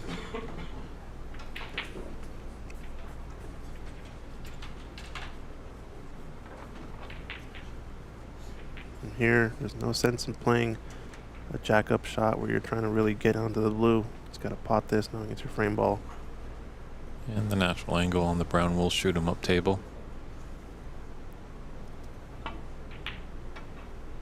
Overcuts doesn't it. Go. Overcuts it. He's not playing at his pace, I think, either. Seems to be a bit more tentative on a lot of the key shots. I think Renat, having missed a couple early on, I think had he made those type of shots and cleared up, he would have gotten his. Yeah, it can fired really up. mess with his psyche, when he's missing those shots that he makes 99 out of 100 times. It just puts that little bit of doubt in your mind, and when that creeps in, it's a terrible thing to shake off.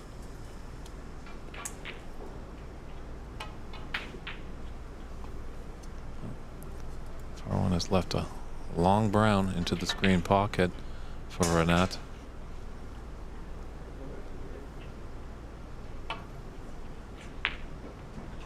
A great brown there.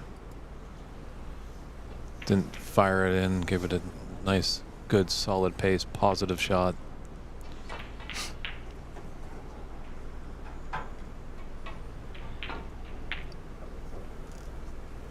Yeah, Farhan just needs one snooker and clear blue, pink, and black, because it's only a 5-point potential foul points on the board there. So Farhan will play on.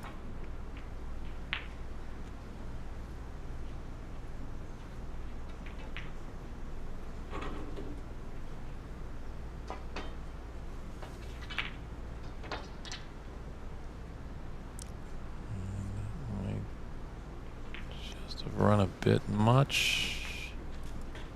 It's always tough to tell with these angles on the TV screen.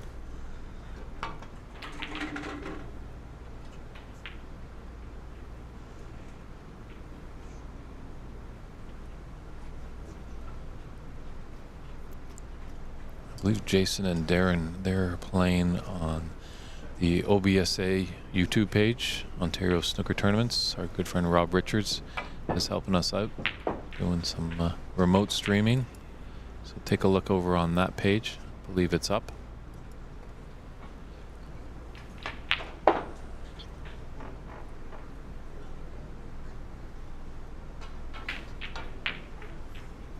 So Black's not in the greatest position.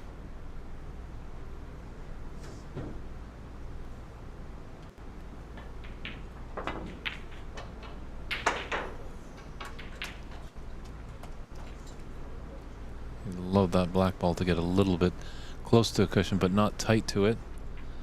And or not can just kind of gently roll this pink to the yellow pocket, but not playing that.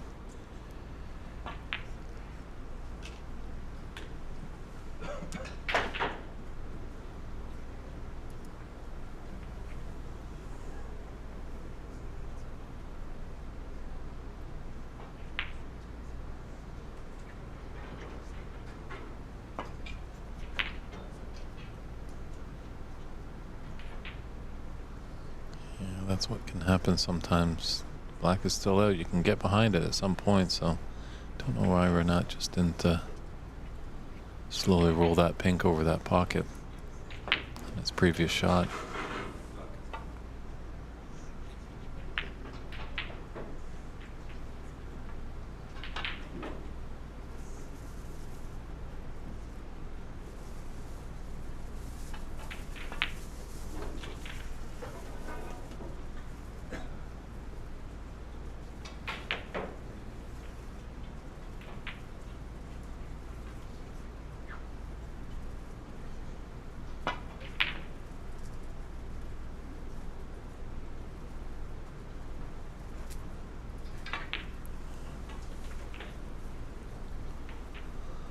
This, you gotta believe or not, is just gonna put it over the green pocket. Hopefully put it in the bottom. Oh, it's coming back. Lots of drum on that shot.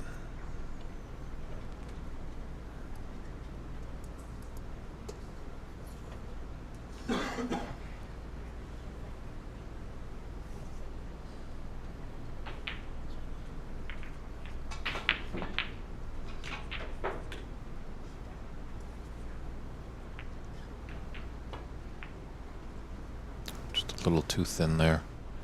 Had the right idea. Well, this should be frame here for Renat. Make him feel good. Get that first frame on the board, and we'll step aside as the players rack up for frame 3. It's a 2024 Embassy Open here in San Gabriel, California. It's the Sweet 16. This match is tied 1 apiece, and we'll come back for a most important third frame.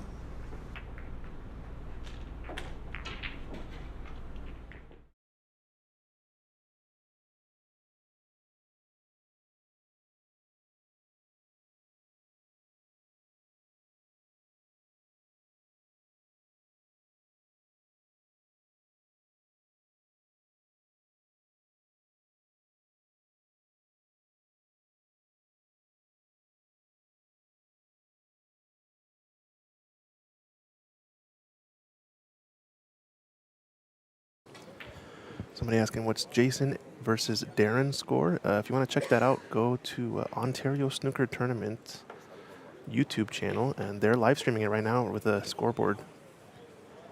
That'll give you up to date if I check it on my phone.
And we're back here at the 2024 Embassy Open Sweet 16 match for Anat Danka to break off.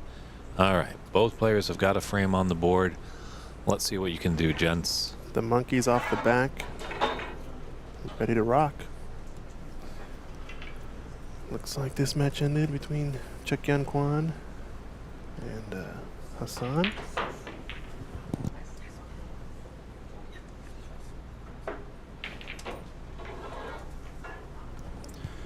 All right, yeah, match update. So table 5 just ended.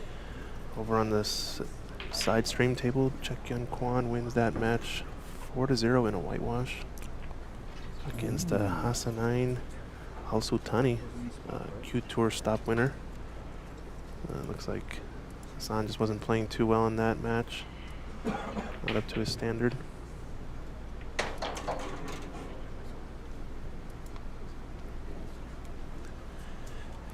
Farhan just wants to roll up just to the bunch here, but just at the right angle there. It's hitting a bit hard for my liking, although it does split the reds a bit more when he does that. No touching ball announced, I don't think. And the angle this lies, it's going to be tough to get out up tables. So just going to nudge up against the pink. And I think we're going to see this sort of safety behind the black ball type game. For all you aspiring tournament players out there, we're in a world in here in North America where we don't have referees all the time, so always a good practice if that was a touching ball, just to let your opponent know, just to avoid any disagreements. Just because obviously if you shoot away, your opponent might not have seen or been aware of a touching ball and probably call a foul, and then it's a he said, she said kind of battle, and that's when it just things can kind of get ugly in the room. We don't like to see that. Like to see fair play. So we're all learning. There's no silly questions. Well, looks like Jason Williams is up 3-0 over defending U.S. national champion Darren. Yeah, our man on the ground, David Brock, the encyclopedia of snooker.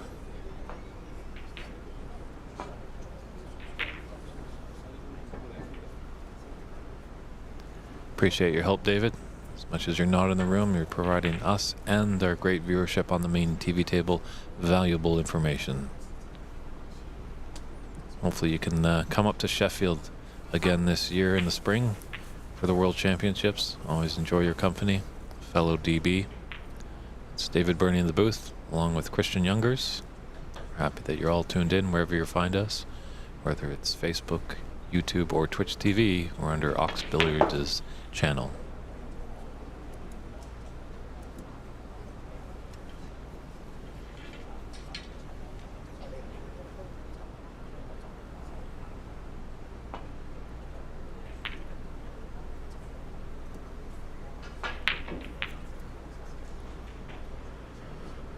Score in Charlie and Ahmed game, I don't know. Gonna have to go and ask someone in a little bit. I think Charlie's in a bit of a difficult spot. Don't want to go disturb him at this moment. Yeah, and how that match is going, I don't know if I wanted to disturb either of those players. Yeah. A little bit of drama. I think after this frame we can figure it out.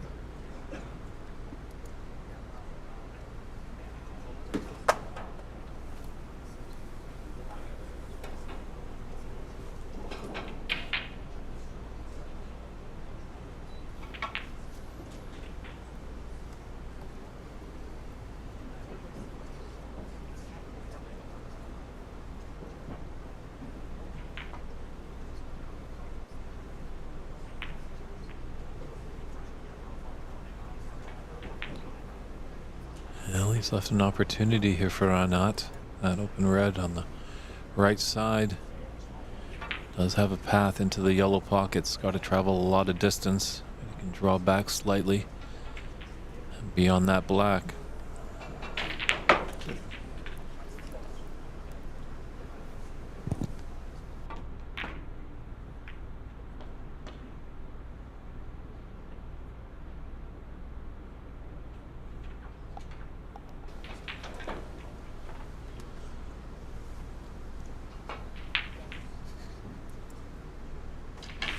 Well, lucky not to take that dangerous shot, or not.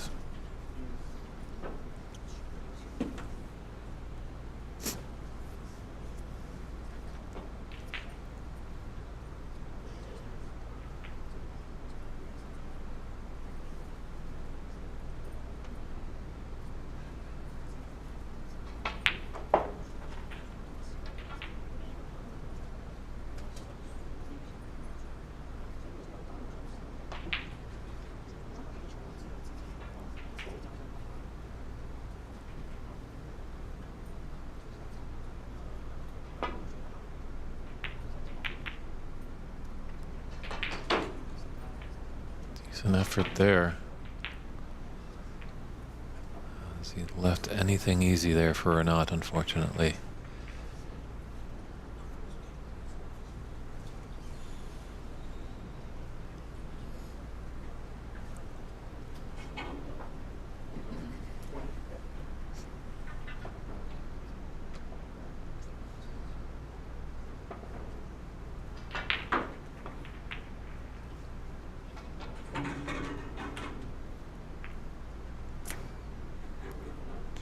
Like to flick off that brown, not go full-blooded into it.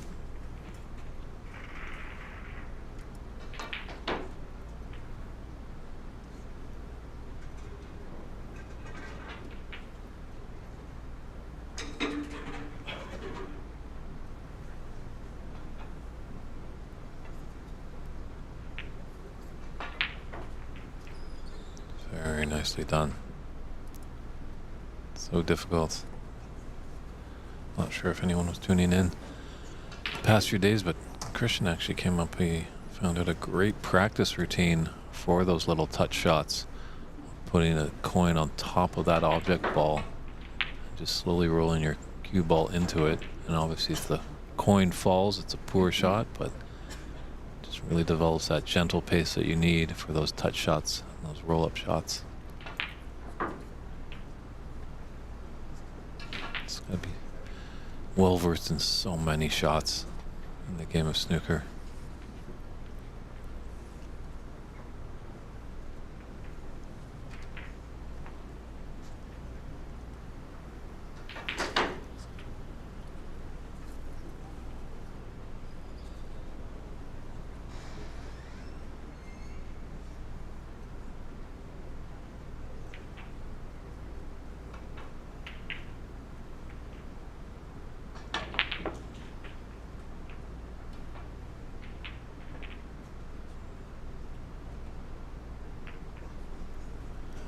He's hit a red, but he's left a couple on. Black is open.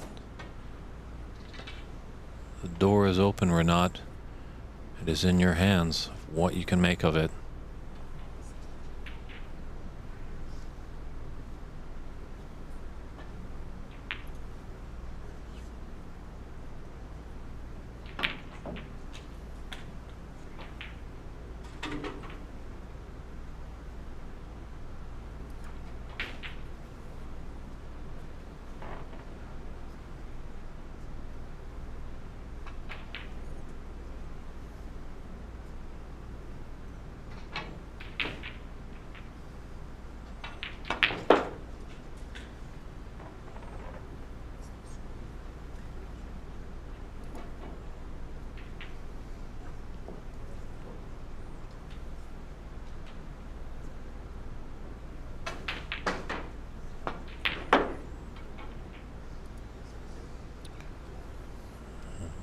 Starting to see the Renat that we know.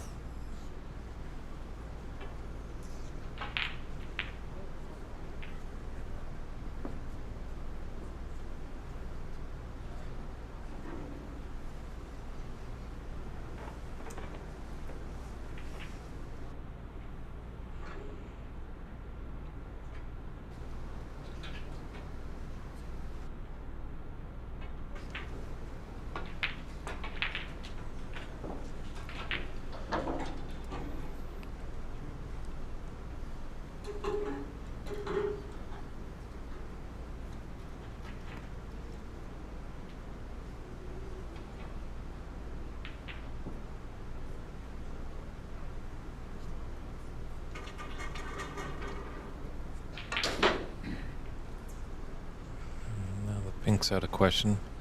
It's coming to back on its spot. And a bucket of cherries there.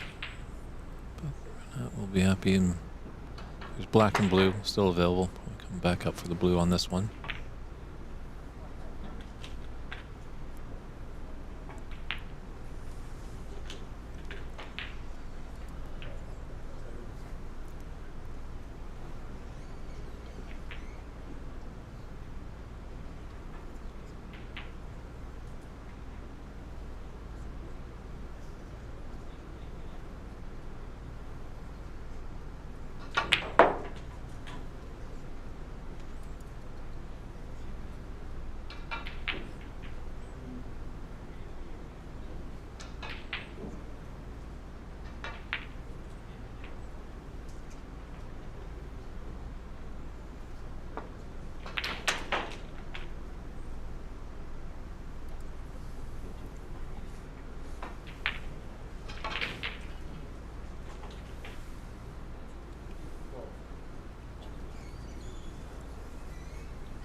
Yeah, Renat's starting to find his stride here.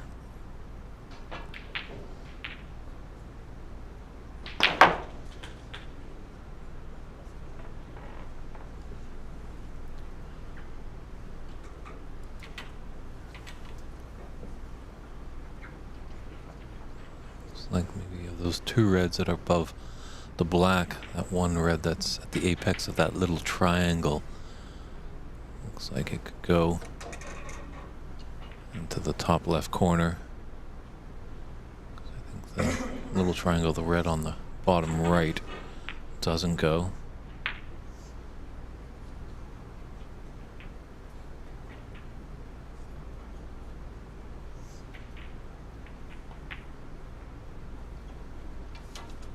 Oh, what a nice little flick on that red. Greatly judged to hold for the black.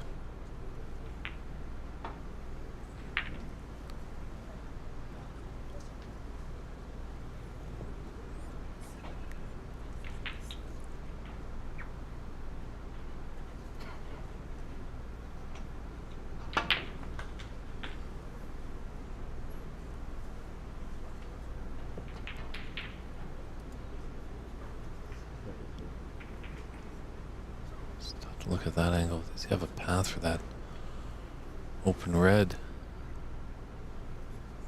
That kind of solo one. There's two groups of two together in there, but it does not look like it. It looks like maybe jumping into a plant. We're just gonna run and hide, but a nice little break of 33 here. Definitely gonna make Renat feel a lot better. All right, we're back. Looks like a good break. Just got a bit of a room update from the matches going on. Looks like match right in front of us here. Stephen Wong playing against Adam Nigiati. That one's at 2-2. This one right here. We've got a match here in the back. Albert Kenny is leading 3-1 against Farhan, who's at the table over there. We've got Andy McCloskey in the far corner playing against Sargon Isaac, who's at the table. Sargon is behind 3-1 against Andy. And I think our more dramatic table, on table 10, Ahmed Garza versus Charlie Brown, is 3-0. Charlie Brown is losing. So it seems like he might be affected by that early debacle or situation. And then if you guys want to check out Darren versus Jason on table 4. I think Jason is up 3-0, but you need snookers on the pink black. So likely to be 3-1 Darren losing in that one. So A lot of back and forths. A lot of 3-1s, so we might be seeing some matches end here pretty quick. 3-1 Andy versus Sargon. 3-1 Albert Kenny versus Fawad. 3-0 Charlie Brown down, and 3-0 Darren down, but 2-2, maybe I'll have to switch to this match. 2-2 Stephen Wong versus Adam Nigiati. Looks like a close one. And we got a close one here. Tied at 1. Important third frame here. That was a tough pink to miss there. Well, I mean, tough to swallow there for Renan. That should have been a pink that should have gone in as he opened the door for Farhan.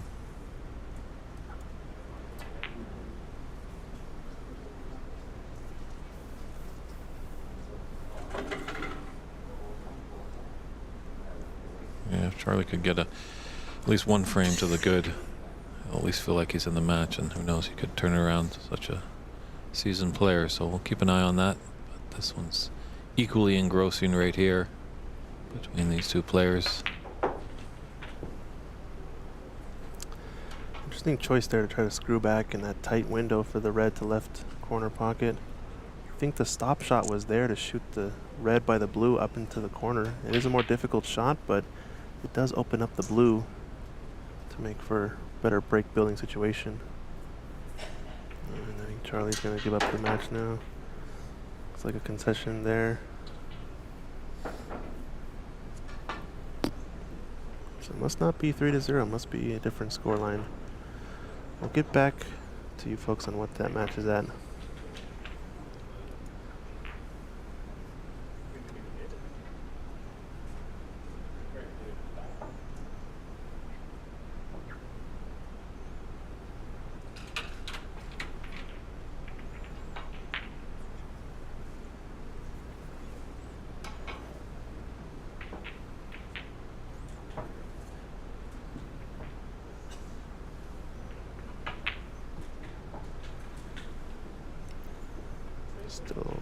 Still got work to do. The balls aren't too badly placed. So he definitely can get back into this frame. R1. After 4 frames.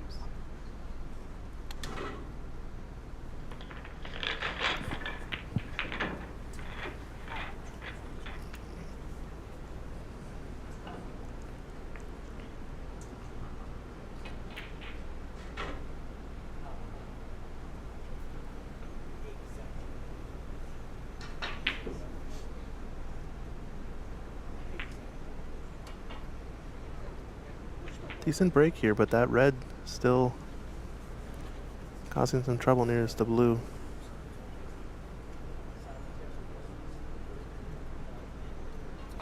Yeah, looks like 4th frame over in Darren versus Jason, 3-1. So they're going to take their mid-session interval break, about 5 minutes. Eddie McCloskey at the table in the far right corner, up 3-1. So I wonder if he's getting close to closing out his match or not.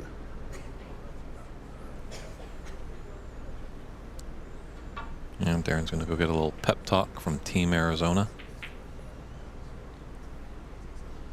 Maybe he can go make a long distance call to the Silver Fox, his father, David Taylor, who's a great professional player.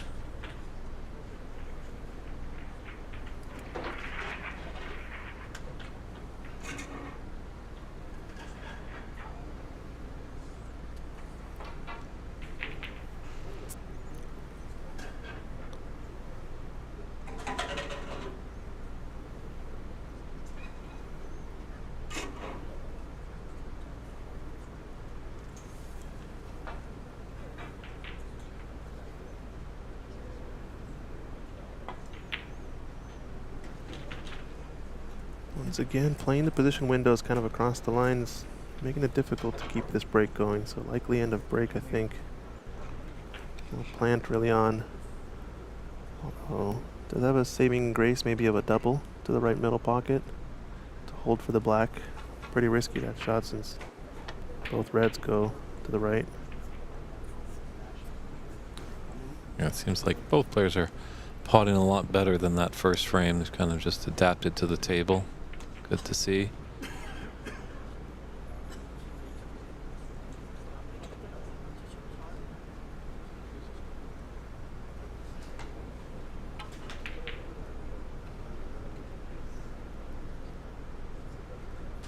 It looks like he might be going for it. No, it's hard to tell at his angle. I always like the players when they go for it. That's why I always lean that way. But nope, this is the smart shot. Yeah, I think match over there in the far right corner. Players are packing up their cues. I think Andy McCloskey must have won this match 4-1 against Sargon Isaac. So commiserations to the ex-U.S. national champion, and congratulations to the reigning Seattle Open champion, punching his ticket to the round of 8. So now we've got 5 matches left in the room. A couple of them, I think 3 matches are 3-1 or 3-0. And we've got 1, 2, 2, and then our main match table is taking an awfully long time compared to the rest. But we're going to be here for a little while, ladies and gentlemen.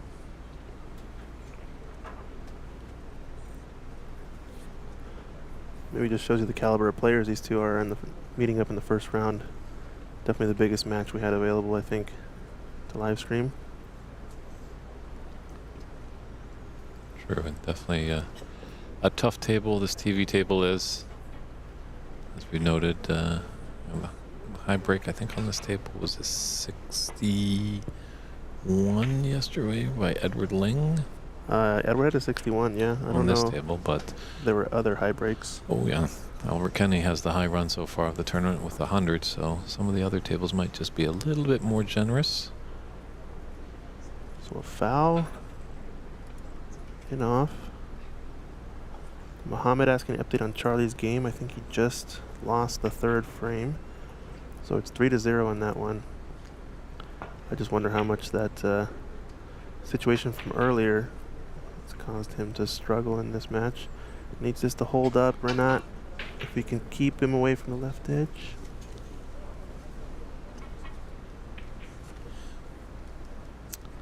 It's like 42-28, according to the players.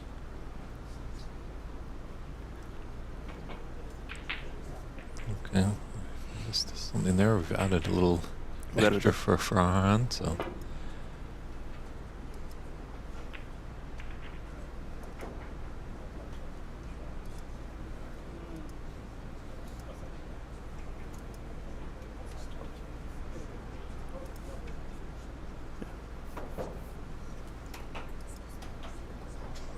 Oh, sorry, 46-28.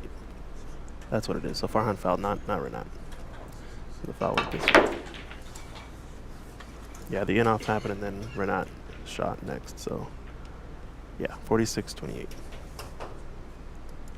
what the players have.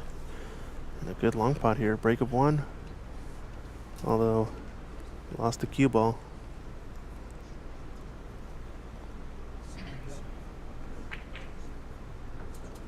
Someone in the chat saying Nopon just made a maximum at Riyadh. I guess they got rid of the golden ball for 147. Okay. Mohammed is saying yes, Ahmed is leading 3 frames versus Charlie on table 10. Now I think another match has ended. Albert Kenny looks like he's moving on. He's won that match against Fawad. As he packs up his cues, 3-1.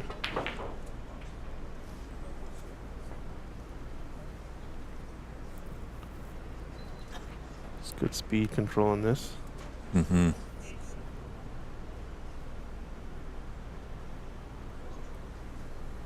Yeah, just confirmation. Albert Kennedy just gave me the thumbs up. He's moving on to the quarterfinals.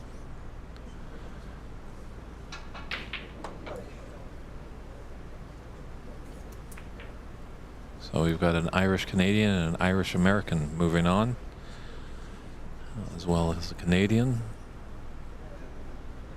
Actually, 2 Canadians, Chuck Young and Levi Mueller.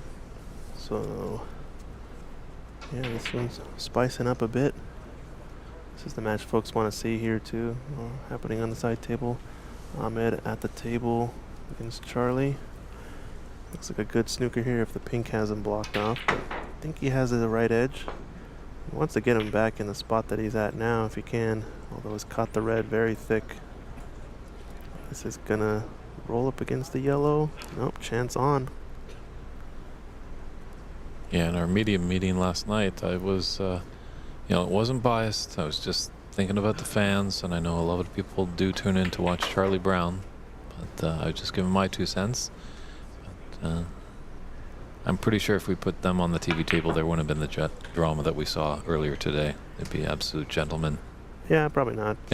But you never know. What's in the past is in the past.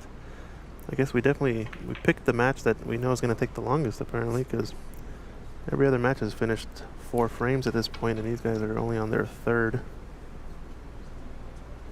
I think the tension I feel in this match is basically Renat trying to, in a sense, crack open the dam and flood the streets with a big run, and Farhan just trying to keep the leash on him and keep him reeled in, making it close, not going away.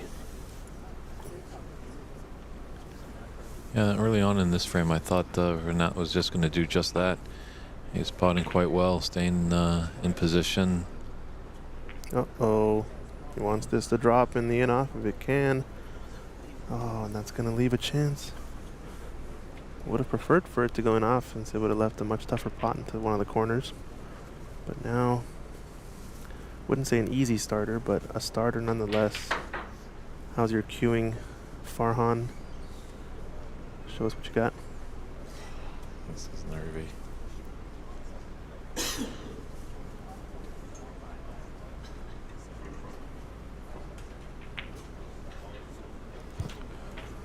Just found the bottom of the pocket, had to use the horn a little bit.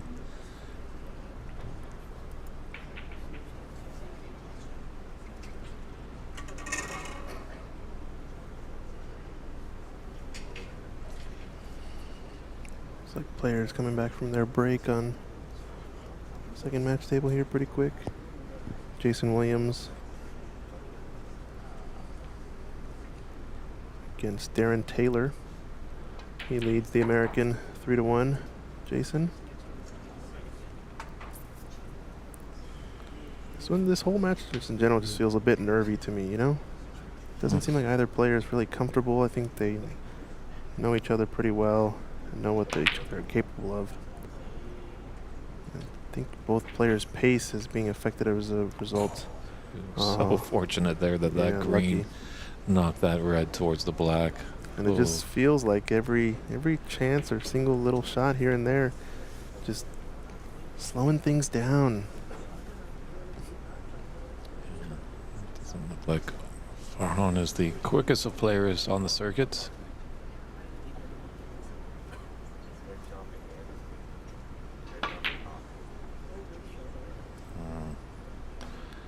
Good shot there by Renat. Farhan's going to be in a bit of trouble here.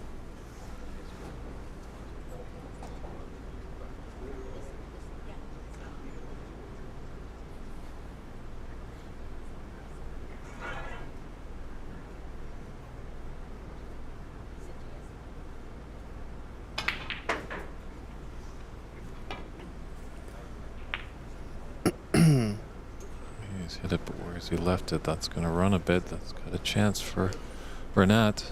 Yeah, this looks like a good starter. Tough as that yellow's on the cushion there. Well, that's a ball definitely Renat needs.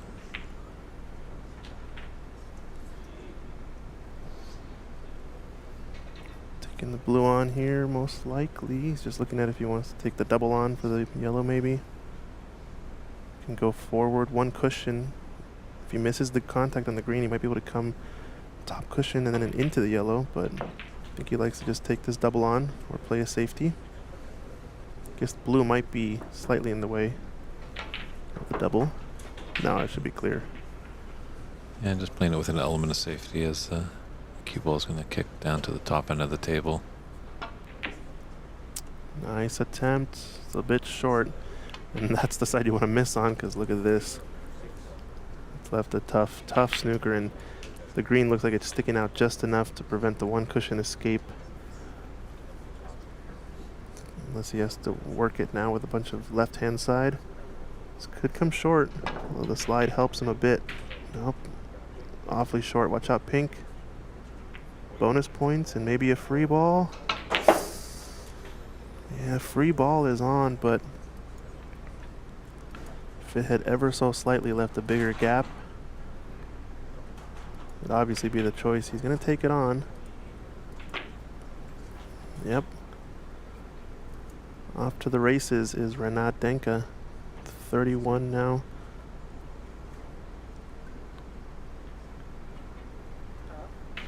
You can pot this yellow. I think it's going to be end of frame. It's one snooker only, means Farhan's still going to come back most likely. Yeah, no color ball in a great spot for snookers, but hey, they're on the table. You can always get behind them somehow. As we always allude to, it's nice just when you have a non-object ball, just to be one or two balls off the cushion. That really can give a good landing area for a telling snooker.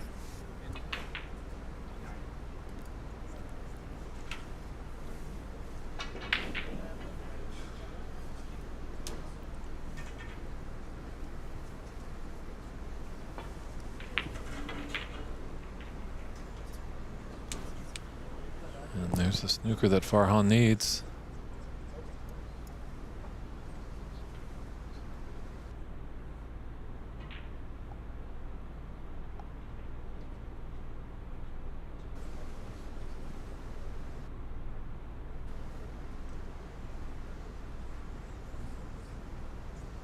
Just has to hit it. Doesn't mind if he leaves it in a potting position.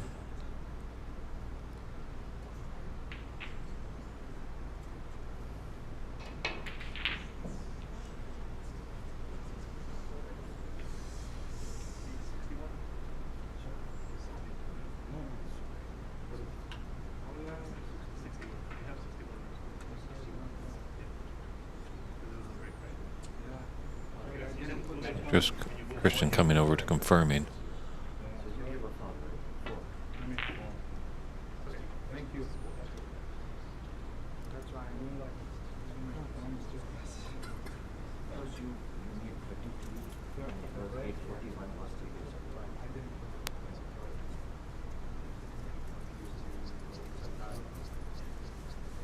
And he's got the free ball, but he's going to award to put his opponent back in. Yeah, just ran over there really quick to make sure we caught the issue before it festered. Farhan was there looking at the score. He saw that he was closer, and it's that carryover on the little abacus score keep, you know, where you carry over and you start over with a 20 count. They didn't move from 40 to 60, so it looked like it was 41 to 36 for a sec, which meant Farhan definitely would have made some different decisions had you know that was the case. So just wanted to correct that as quickly as possible. Yeah, Farhan has been involved in a little bit of controversy in this tournament as well, so it's a lovely little flick off the blue with the green.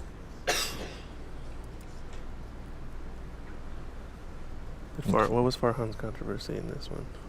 With him and Edward in a previous match in the round robin, there was a bit of wasn't it him and Hassan? Wasn't it Hassan and Edward? You're talking about the not spotting for each other? correct, yeah. I think that was Hassan, actually. Was it Hassan? Okay. Yeah. I think they had played way earlier, Edward and Farhan, the match right before that. Ah, Yeah. Anyway. lots Sorry. of players, lots of new faces, lots of old faces.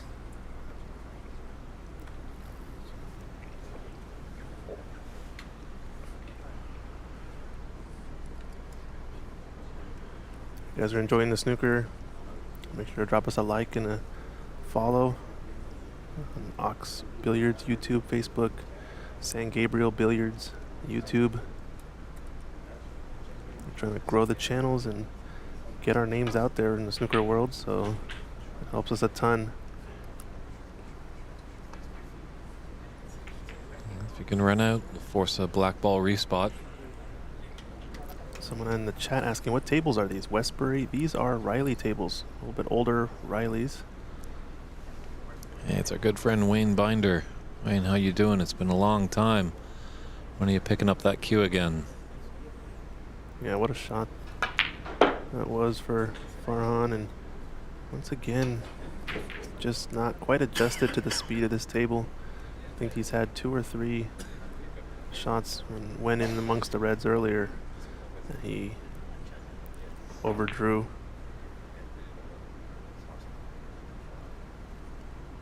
Big shot here for the steal. If you can knock these 3 in, get on the pink. Just overcut it. But no shot is on for Renat. So this is a tough match for these two. They're back and forth. They're battling. Sounds good, Wayne. I know. Hopefully you're still out there. If you're in Calgary, maybe you can pay a visit at that big tournament over the Christmas holidays that Ramin is putting on. It'd be great to say hello and get caught up a little bit. Wayne was a strong player in his junior days and way back in Nova Scotia. Met him many years ago at the Western Canadians at the Leather Pocket, which I hear is getting a big overhaul. So could be some great tournaments coming out of that room soon. Yeah. Hey, Shakib, how's it going? Good to see you in the chat. We're going to see you back here at U.S. Nationals. Embassy's hosting it again this year.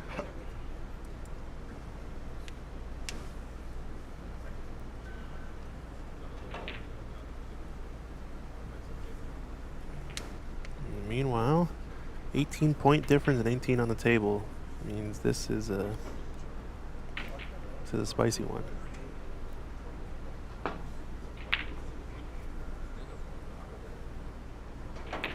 Needs this to roll past the pocket, and I think it's going to get there. So a double attempt is on now for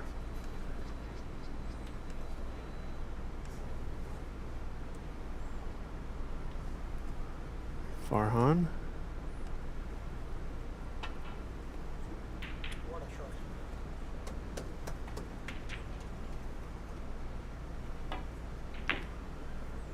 Off the black.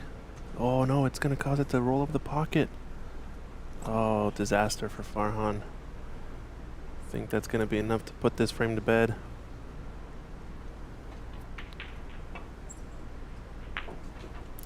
Oh, hopefully yes, says Shakib. I came to know about this one very late, otherwise I would have been there for sure. Although I'm not a regular, still feels good with the queue sometimes. Yeah, definitely. Yeah, we'll see you in November. That'll be fun. Hopefully we're going to be live streaming it again here from Embassy. It's going to be a good event, always fun. The U.S. Nationals.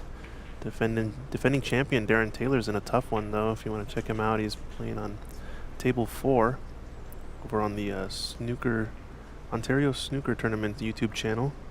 Our friend Rob Richards streaming that remotely from Canada. Uh-oh, this is going to be no good. And I think it's going to be definitely end of frame if this goes down. Well, it has to be, I guess. Would have thought he maybe would have conceded beforehand, but making him shoot at this. Which is a smart thing to do. I think, you know, make your opponent earn it, as that doesn't drop. Wow. But it sits in the pockets. So how do you get out of here? Oh, there's the concession there because he's no way out of there. So Renat Danka takes that frame 66 to 43 and will return for an interesting frame 4. Will Farhan force us in his 2-2 tie, or can Renat really take a stranglehold and extend his lead to 3-1? We'll find out in a moment's time, everybody. So come on back in a few short moments.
It's my break.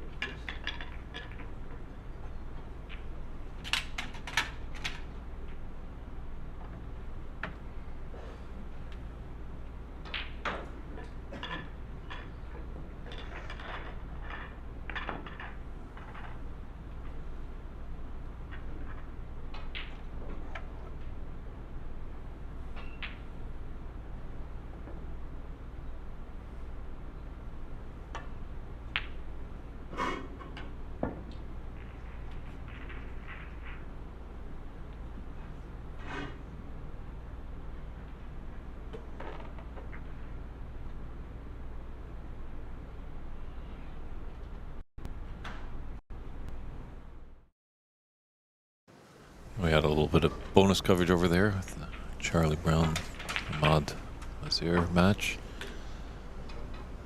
Ahmad is leading that match 3-0. Back in our featured table here, it's frame 4. Renat Denka has a 2-1 advantage over Farhan Idris.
Go on. Is he going for a pot here? Just a dump shot down to the cushion.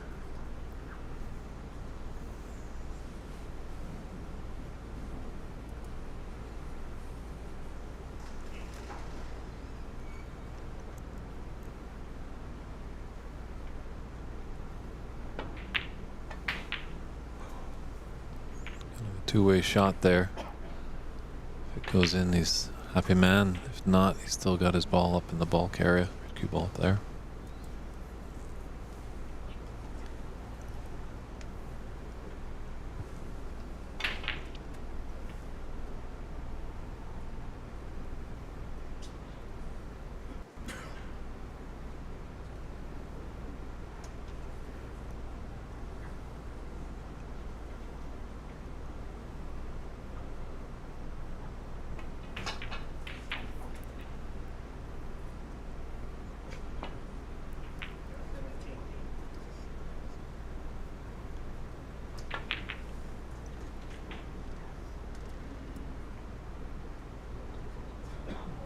Good weight on that cue ball. Tight to the bulk cushion.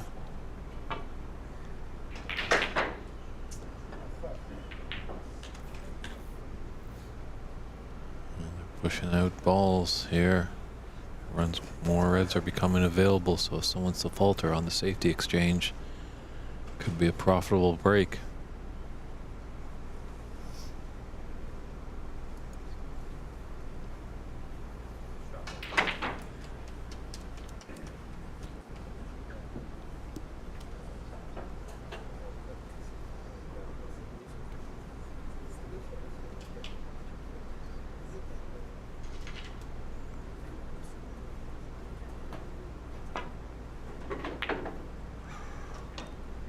I don't think that was the intended gauze. I think he wanted to thinly cut that into the pocket.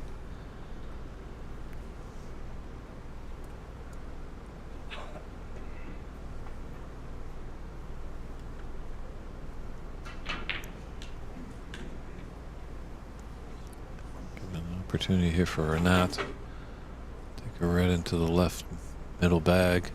Come up table for one of the family colors.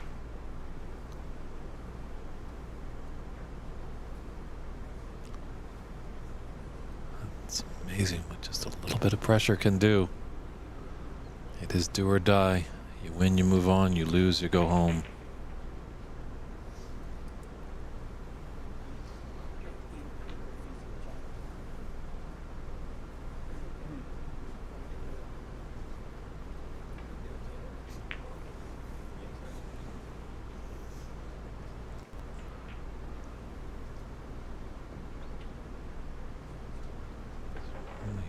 Tough to find a path here. You might be forced into taking on a pot. Farhand, that is.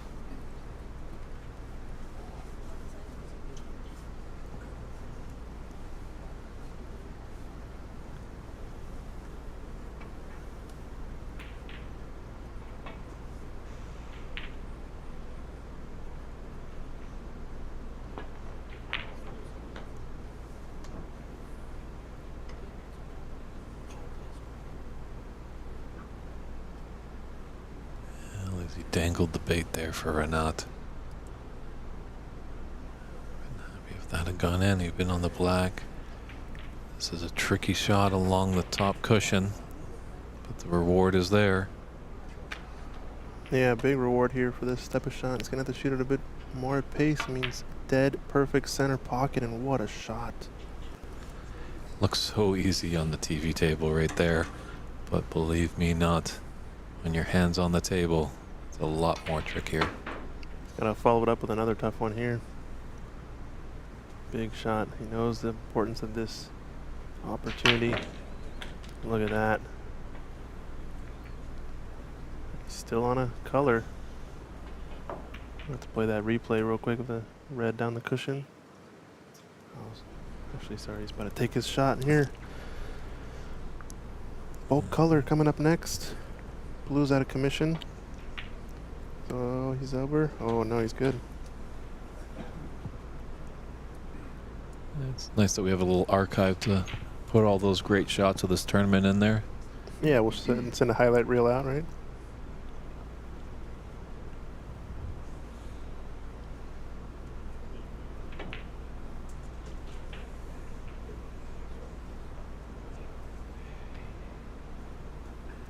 I like to get rid of that red that's just left of the black sooner than later, just to open up the black to both pockets. Nice speed control, dropping in behind red here.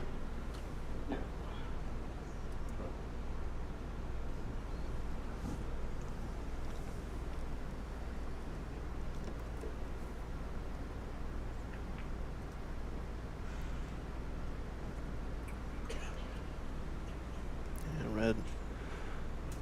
red blocking the black. Screwing out for a bulk color. Look at this shot too. Another highlight reel.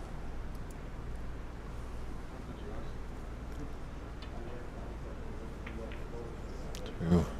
Maybe it should be Renat Primetime Danka. Prime time, huh? Yeah. Great two-way player. Deion Sanders played baseball and football, had the nickname Primetime. Definitely made some highlight reel baseball and football plays. And that's American football, I should say.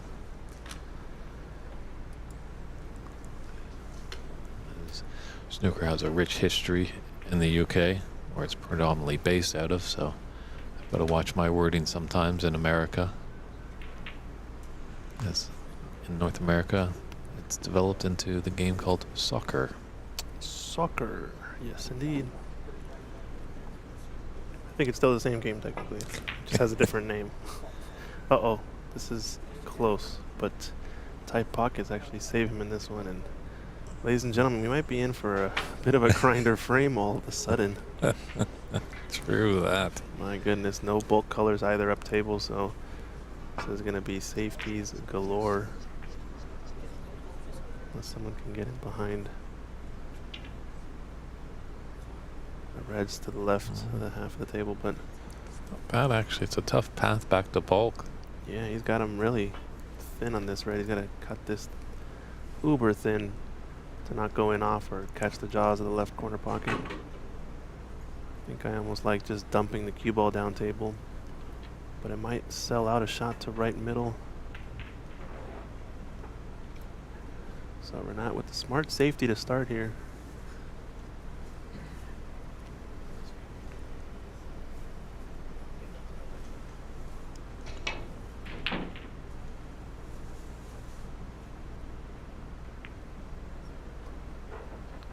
if he's really thin.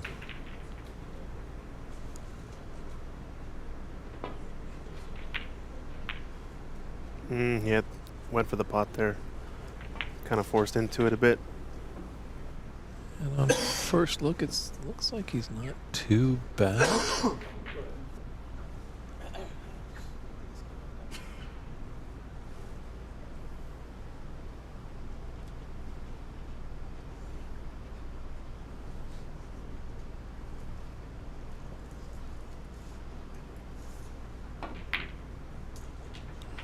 Very nice pot there by Renat.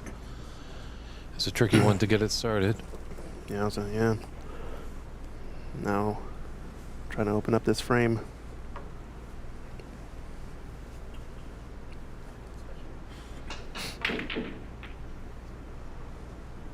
It's got a couple of reds to the left corner.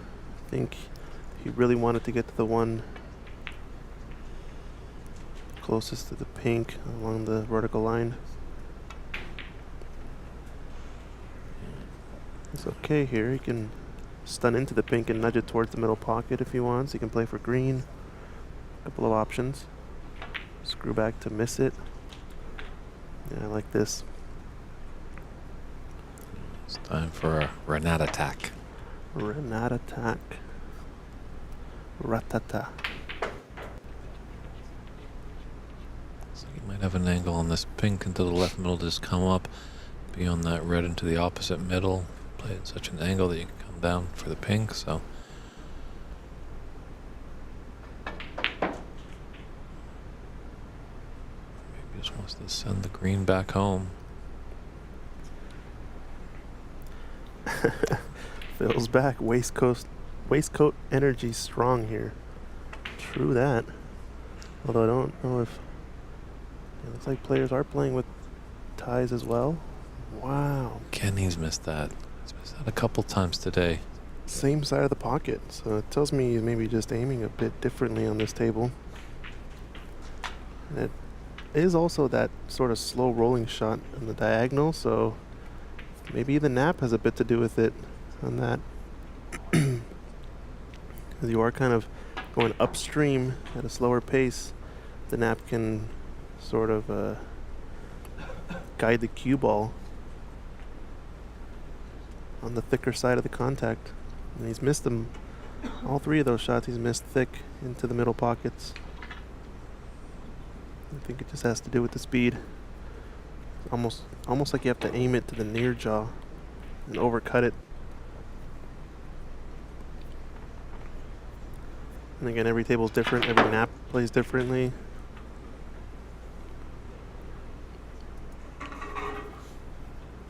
Yeah, that is a good observation, Phil. I will agree with you that the waistcoat energy is strong, but you know what is weak here, unfortunately, is the sock game. Not from David Burney, though. No, not at all. I thought someone would, come on down and give me a run for the money, but everyone's just going traditional. The black shoe, they don the black socks. But I guess black socks matter. It's a bit of a score update. I think Charlie Brown's up 43 to 40 in his frame. Frame 4, he's down 3 to 0.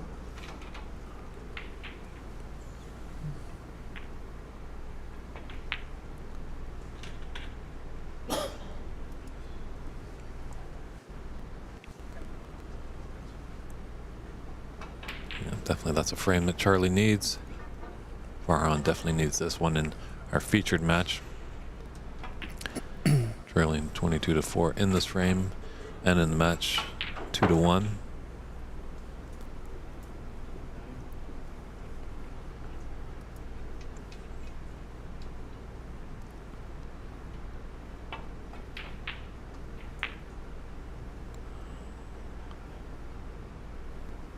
Good effort there by Renat.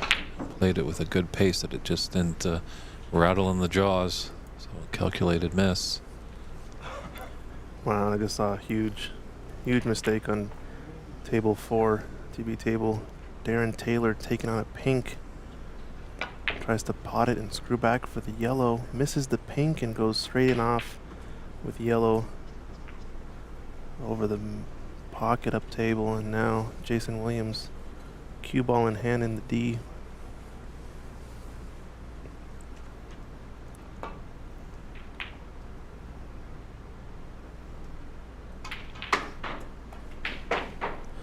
The scenario I'm talking about here on the table right adjacent. Great little shot there to show where Renat's ball ended up. Good timing there, Christian.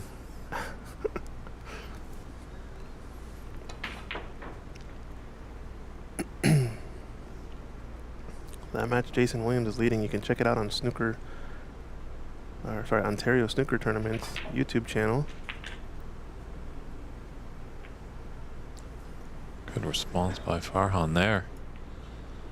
Did well to avoid any cannons on any balls as he took his cue ball back into bulk. Almost put him in the exact same place. And all this has been a result of another miss from Renat of a somewhat trivial pot in the middle pocket. I say trivial, but only because if you stun those balls in, it's 10 out of 10 every time. It's that slow rolling shot that's been getting him.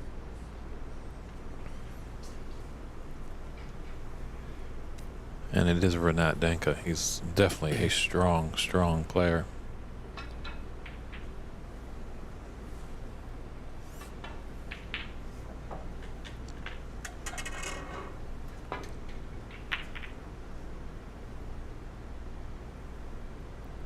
And a little safety battle there, but that's got quite pacey.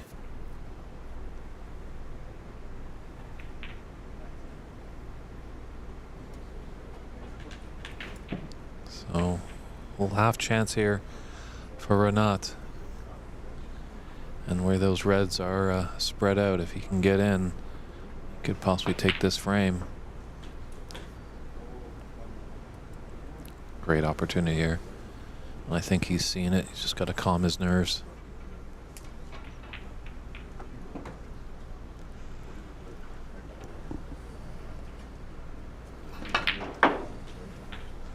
Nice shot. He's ended up here. Decent angle on this last red. As you can see here, I think another match update has occurred. I'm just checking the table, but I think that curtains for defending U.S. champion Darren Taylor. I think he's down 4-1 against Jason Williams. So commiserations to Darren. And congratulations to Jason, moving on to the next round of 8. Another Canadian. Another Canadian. Should start updating some of our matches here.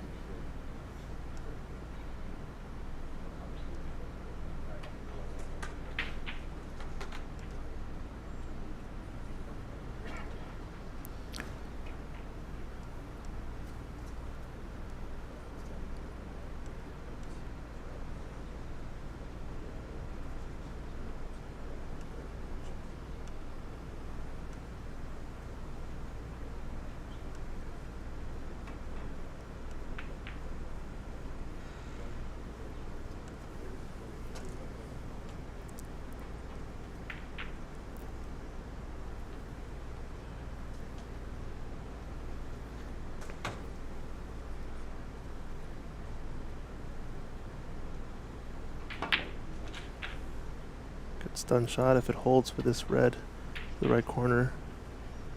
And a big chance for Renat.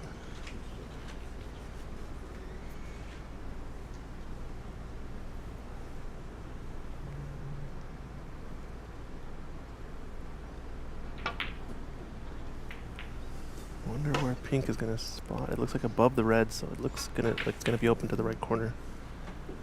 This is a big chance. 3 reds that are tied up on the cushions means it's going to make it a little more difficult. He shot that pink slow rolling speed shot like he talked about it again, and makes it hard to the pocket that time. So with the shake of the head, he knows the adjustment he's just made, and I think he's ready to roll. Another couple of big shots here. Charlie Brown update. Looks like he's leading in his frame. It's up by 16 points, it looks like. 22 on the table, but he's left an open table for his opponent.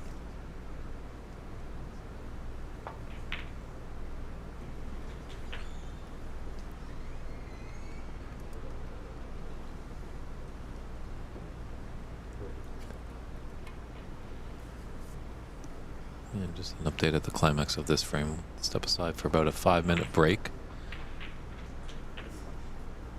Mini mid-session interval, basically. True, you usually don't see him sometimes in the best of sevens, but tournament director Stephen Wong is like, well, it's warm outside. When I think of the players a break, they do have air conditioning on here at the Embassy Billiard Room. We're in San Gabriel. It's 2024 Embassy Open. This is the defending champion. There was a little 5-year hiatus. And now he's starting to play like a champion. It's been a nice break to watch.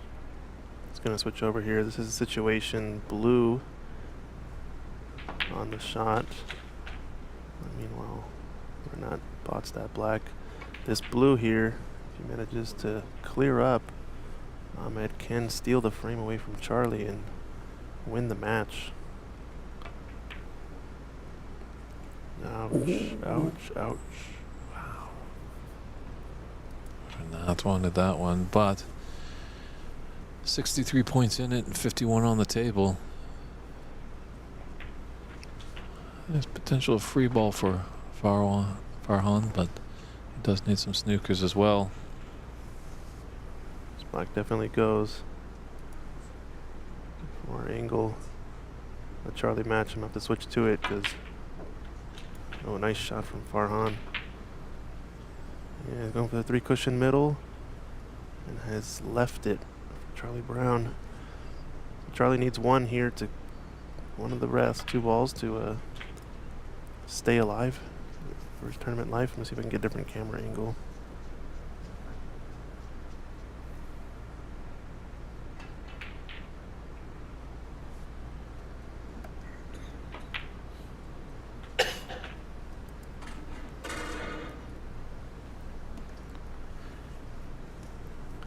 All right, 47 in it, 35 on the table.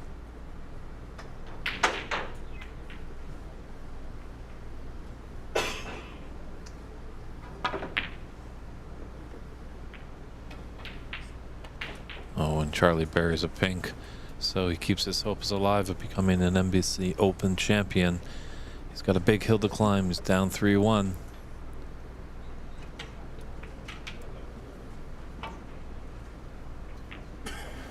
Farhan could be in that position shortly as well.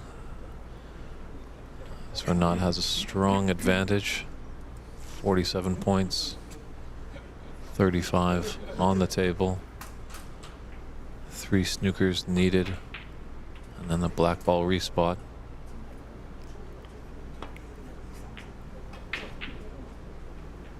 He's going to want to grind this frame out now. Try to get back in the head of Renat if he can. He's got 1 snooker there. Might just be a little bit to get by with some side from Renat. Dangerous with the brown so close, but well done. No on that kidding. Swerve, yeah. And another match update looks like Stephen Wong goes down to Adam. One of our last tables, 4-2, I think. So Adam Nigiati advancing.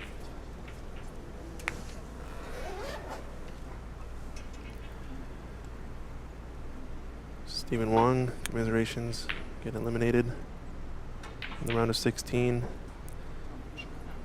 I was talking to him earlier and he was saying now doesn't feel like he's performing to the level he needs to go deep in this event. Update on Ahmed, he's leading 3-1 and it's mini mid-session interval break now. Yeah, that's a concession there by Farhan. So now they're going to step aside for a 5-minute break, as will we. We might just swing a camera over and just provide you with some bonus footage of the Charlie and Ahmed match. But we're going to just pull aside over here. But we'll be back in about 5 minutes on our featured TV table between Renat Denka and Farhan Adris. It's David Burney and Christian Youngers in the booth. But we'll see you in 5, everybody. Take care.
And welcome back, everybody.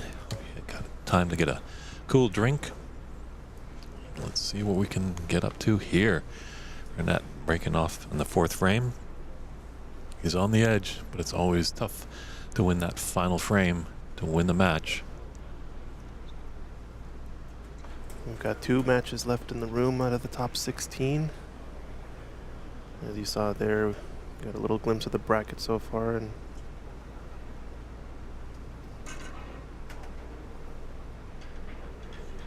might be able to put table 5 stream over to the Charlie Brown match. I'll be right back and see if I can set that up and go live on the Embassy channel. Essentially, this angle over here in this match. I think that's a lovely angle there, Christian. Yeah, I'll be right back then.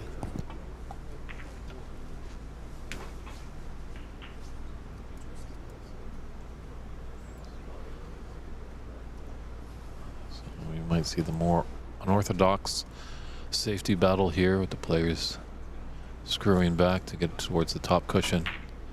There's that one. Red now second red in the bulk area.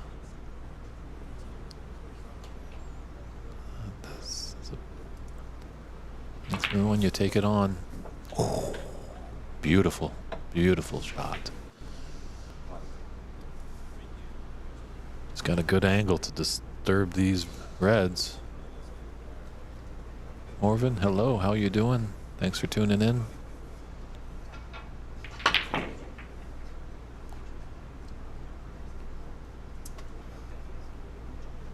Now that could have gone a lot better. It could have got a lot worse.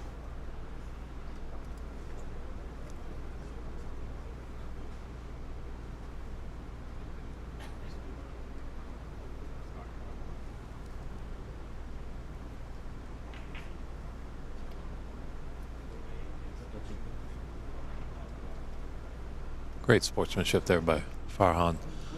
Had a little touch shot. Took a look. Both players acknowledged that there is a touching ball situation. So great to hear there. Because obviously if you just came to the table and you knew it was a touching ball but you didn't really announce it and you shoot away, your player might think that that was a foul.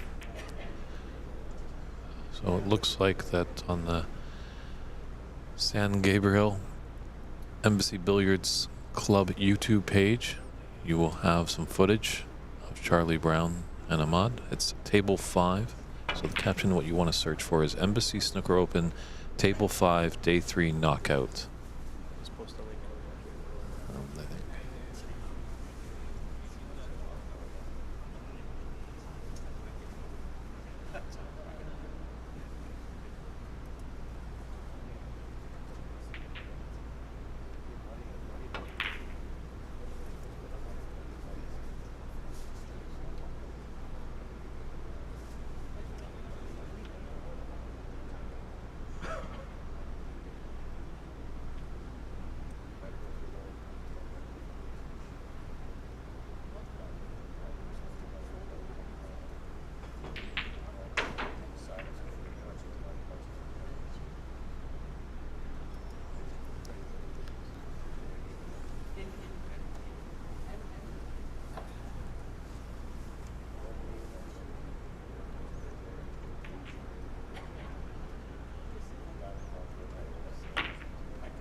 World's opening up for somebody. It's going to take a good shot to get started.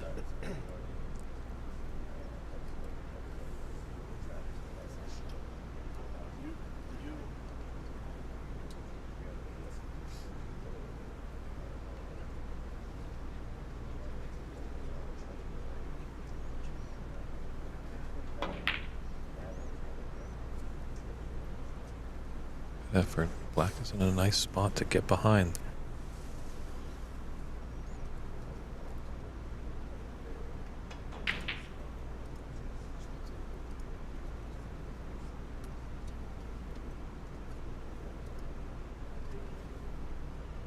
All right, everyone, we've just posted a link in the chat for our other match between Ahmad and Charlie.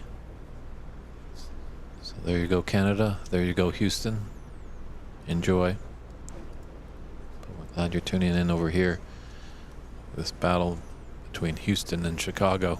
Renat Tanka taking on Farhan Idris.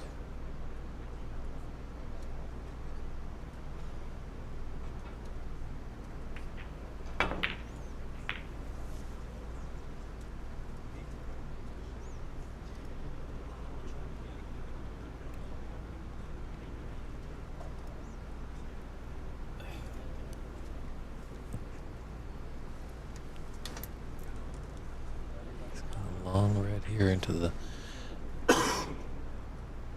yellow pocket.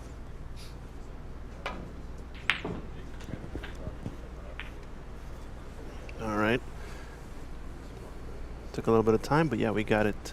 Embassy YouTube channel has Table 5 stream up, and that's going to be the Charlie Brown versus Ahmed match. Unfortunately, scoreboard is out of view, but they currently are sitting at 7-0, I think, in favor of Ahmed.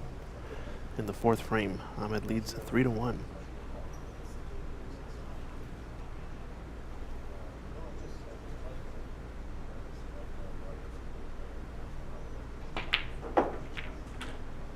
Choosing to cannon into these reds. First real open look at the table for either player, it looks like. Like to get black back on its spot. Red is blocking the blue to the right middle pocket where he's standing.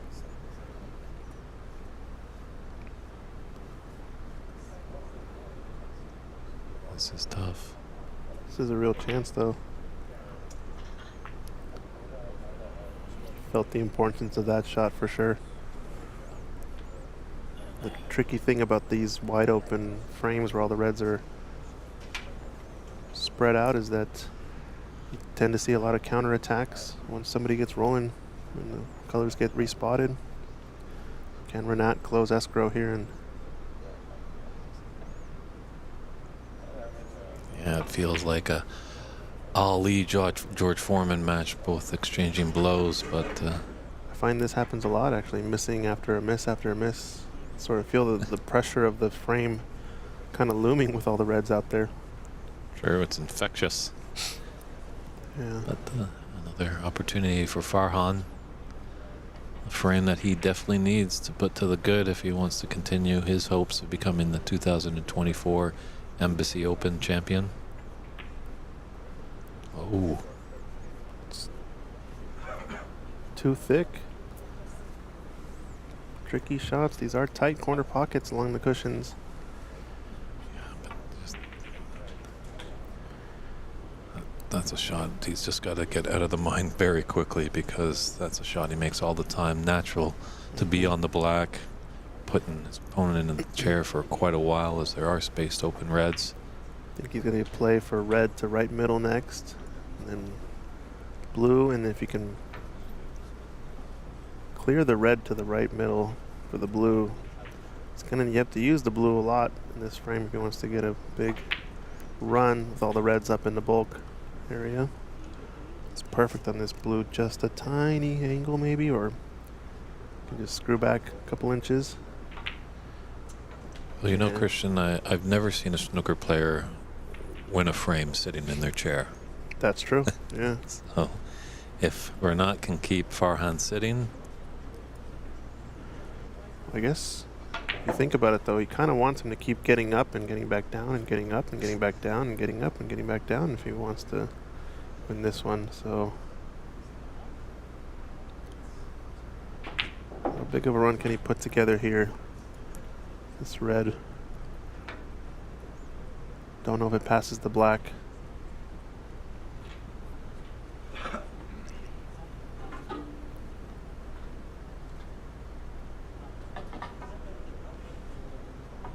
So yeah, taking on this shot with the rest. Definitely tricky, but got a pretty good reward waiting if you can get another few colors.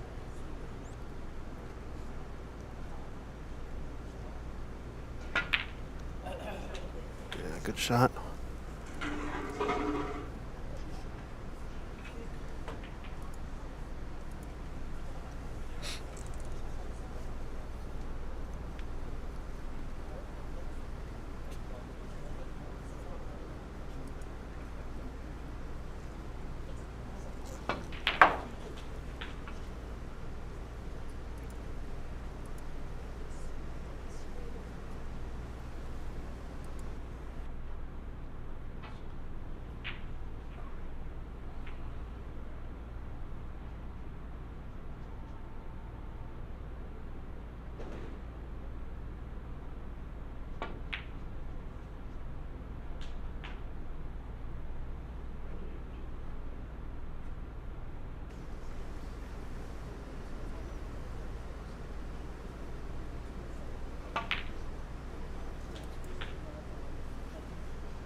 This is vintage Renat right here. Yeah, Where was this guy in the first frame? I think he's warming up now. Fairly warm now. I think it was those little misses into the middle pockets that had him kind of spinning his wheels a bit, but I think he solved that problem internally. Just heard an update. When the conclusion of our last Sweet 16 match happens, there'll be an hour turnaround, and that's when we'll go back on for the quarterfinals. Yeah, give us and the last match an hour break at least. Go get some food in the system and mentally reset for the top 8. It's going to be a grinder. A lot of good matches coming up too. We're going to have to figure out and decide which one we're going to be streaming. Uh-oh. Now the tough part begins though. All the reds pretty tricky from this point on. True.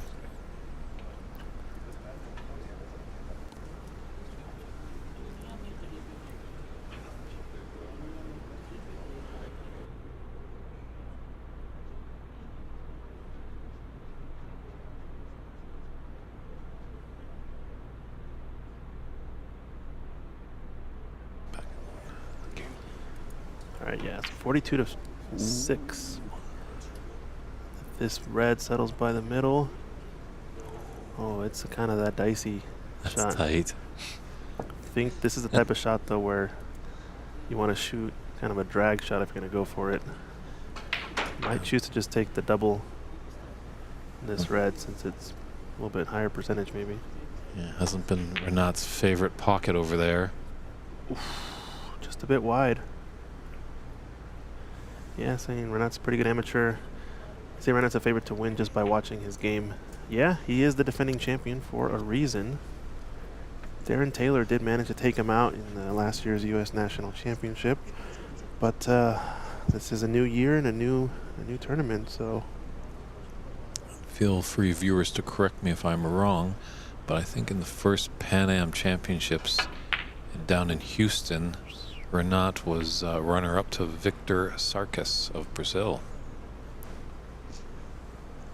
So Renat definitely knows what it's like to go deep into the tournaments.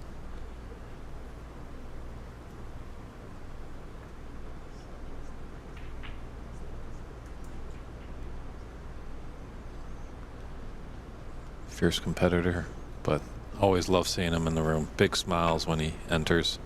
yeah, good guy. Uh-oh. Oof, had that gone in off, it would have been pretty disastrous.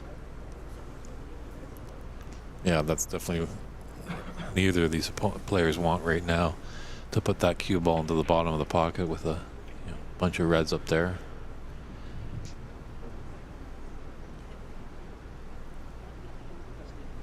Meanwhile, Charlie Brown at the table on a break opportunity. If you guys are wanting to tune into this one, table 5 on the San Gabriel Embassy Billiards Club YouTube channel. Just live streaming that match. We might switch over to it if this one concludes before that, as it is nice to kind of get a holistic picture of where everything's at.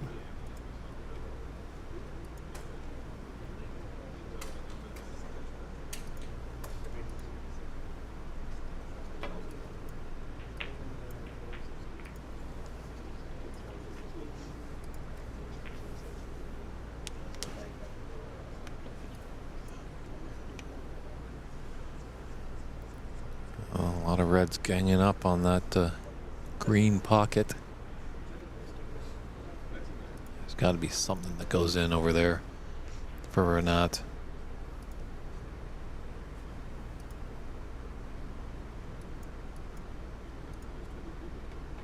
Doesn't look like it.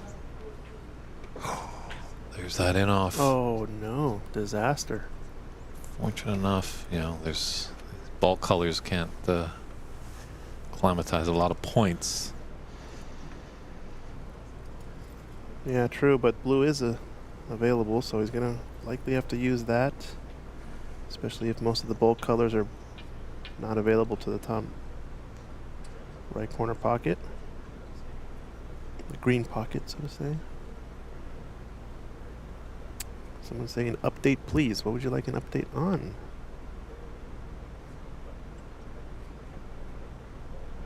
other tables. So other tables are all finished. Take a look at the bracket real quick. But this is how the play stands after the first round. These last two matches are still going on. Darren Taylor, Jason Williams is concluded. Need to refresh that screen.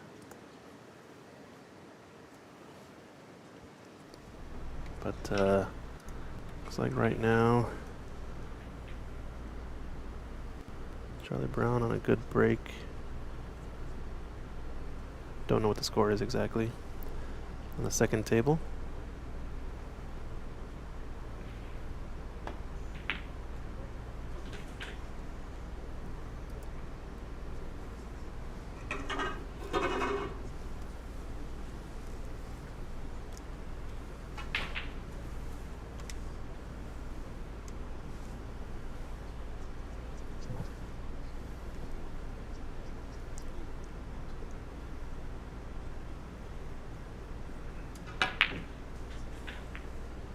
Oh, this is not gonna end up. Okay, he has green in right middle, sorry.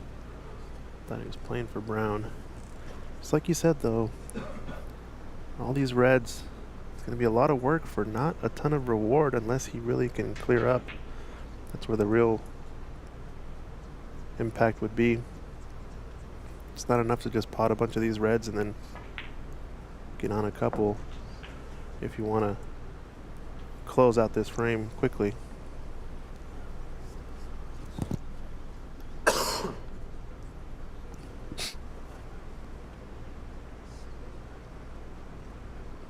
Got the screw back for blue if you can. And a little bit more right hand side on that cue ball would have been really nice. It's gonna have to be brown or yellow. I might have a little angle on this blue. It's a long pot into the top left corner. Very missable though. Yeah, and they would hold for that red that's just above his cue ball. And the difference of 4 versus 5 points I don't think is enough to try to take on that risk, so I even still prefer yellow if it helps get position for the next red.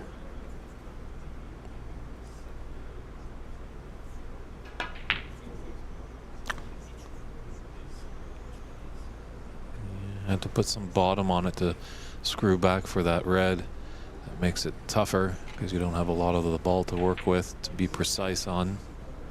Alfred asking what time does Adam and Myler start? The round is going to start at least an hour after the conclusion of the first round. So as of right now, we're looking to start at least after 3 o'clock. Probably something closer to 3:30.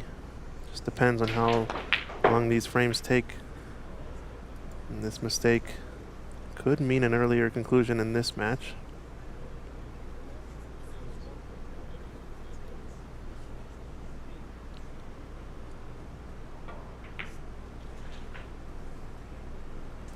Good shot. He has a nice angle on green here to stun. Small screw shot to the right cushion. Getting in behind these two reds. And at this point, if you're Renat, you're just trying to get these reds with any color you can to take away the points. Really good shot. Yeah, Renat really makes our job easier. Just lets the pitchers do the talking. He's feeling it now.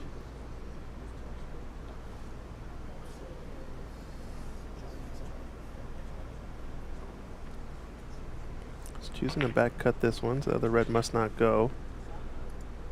Needs this to run at least past the brown, and he's perfect.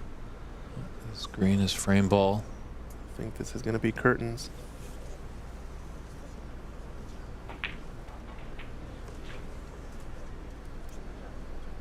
Yeah, you have to say at the beginning of this match, Renat was definitely the favorite, but after that first frame, you're kind of wondering about him.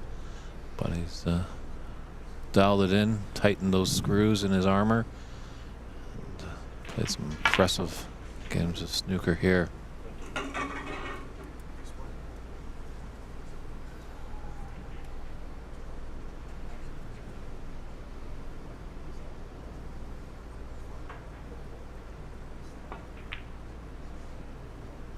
Let's see a clearance, Renat. This last tough yellow. He's actually made it in behind to maybe pot it past the brown into the right corner.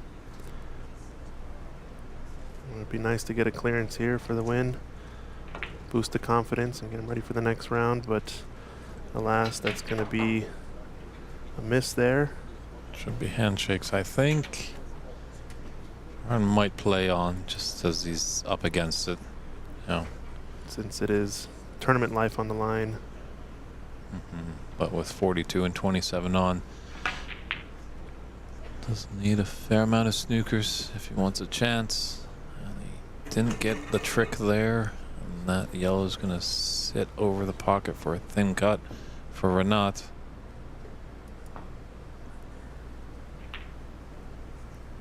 Misses it. Interesting, he played that a little soft. We've seen sometimes before when his opponent has needed snookers that he's firing that ball in there, because that had a chance to just sit in the jaws of that pocket. This is a good snooker here. There's one. Well, it's not one yet. He's got to get the foul. It's a fun way of phrasing it. Someone told me once was, "Oh, I need 4 snookers in this case." I was like, "No, you don't need 4 snookers. You need 4 fouls. You can get 4 fouls, but it might take you 6, 7, 8 snookers to get it, you know?" And smart here for Renat to just roll this ball to try to tap it. I'm not going to sell out any free ball situation.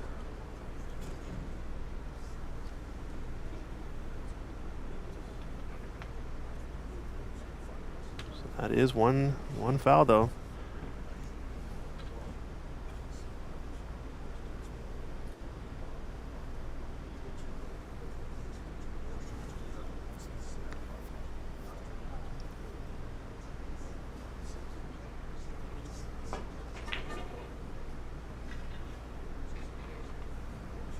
One's not gonna get there. I think if you're not just, it's always an interesting choice whether you try to shoot this at pace, since it might improve your accuracy, but I still like the opinion of push it in or over the pocket. He likes to just try to knock it in. It's gonna maybe fluke in the middle. Yep. I think there's handshakes right there. The break of the cue from Farhan. Well done. Great match there. It was sluggish at the beginning, but it got some momentum, so Renat Danka can breathe a breath of fresh air as he'll be moving on to the quarterfinals, as he is the 2019 Embassy Open champion, reigning champ. But we're probably going to swing on over to take a look at another great match. They're in their 4th frame. We'll try and get a little score line. We'll get a camera tuned in, so just have patience, everybody. It'll be Charlie Brown going against Ahmed Mirza from Houston. Yep.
Thanks for tuning into our bonus footage right here.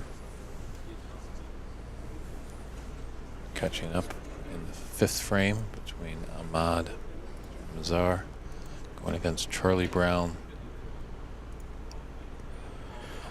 A bit in the driver's seat here. Peter, I was thinking the exact same thing. Charlie's opponent has rolled up one of his sleeves, kind of going against the dress code policy. So if Charlie wanted to dispute that, he does have a case. It's been a very dramatic match. There's a lot of tension between these two players. An early disagreement. It seemed like Charlie had a free ball and he was playing the black. There was no other close color ball to really nominate. So obviously it wasn't announced what ball he was going to take on, but it seemed just that that was the ball he was going to take. So he didn't mention anything, and then hit the ball, hit the black, and his opponent called a 7-point foul, and that led to a lot of drama at the table.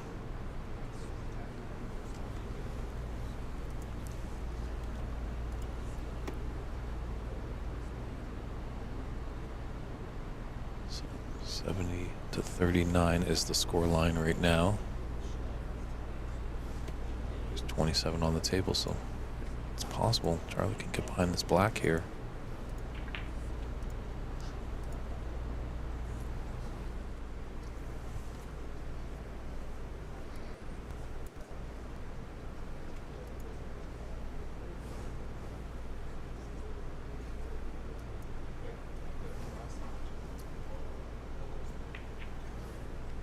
That's a good hit by Ahmad.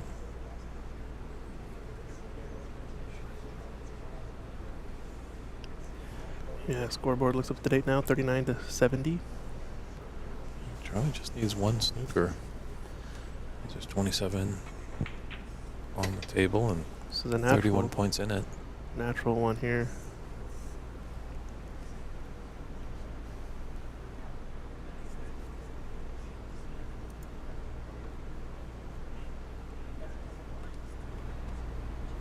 I think he's got it.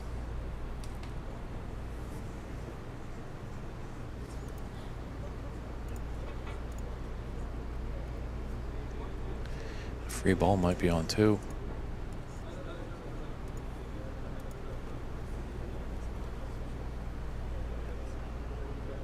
Yeah, wouldn't it be funny to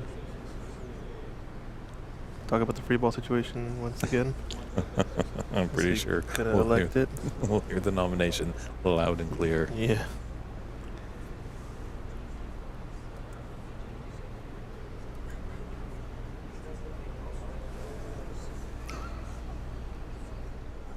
So Charlie needs to run out the table, force us to a black ball respot.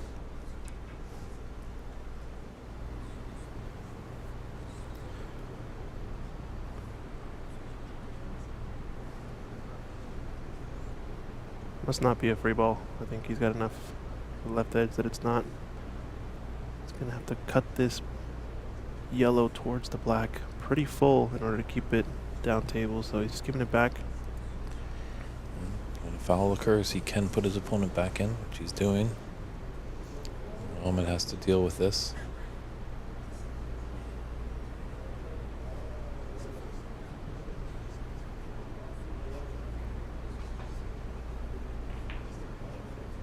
Decided to just nudge it to the left cushion. This is close. He does have a little bit of a snooker here, but it's an easy escape coming off the top cushion for Charlie.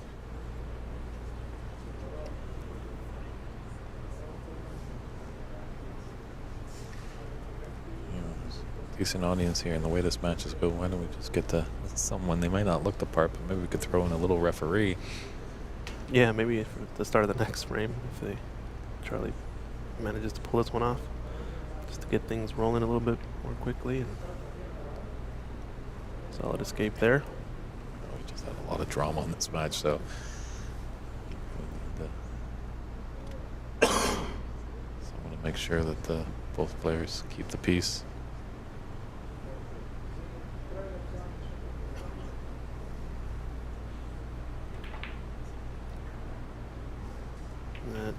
Yellow is on. I agree, Peter, in a free ball situation, if there's an obvious color ball that you're nominating as your free ball, it's pretty part and parcel, but Yeah, I don't know. I think just to be on the safe side, just nominate it. So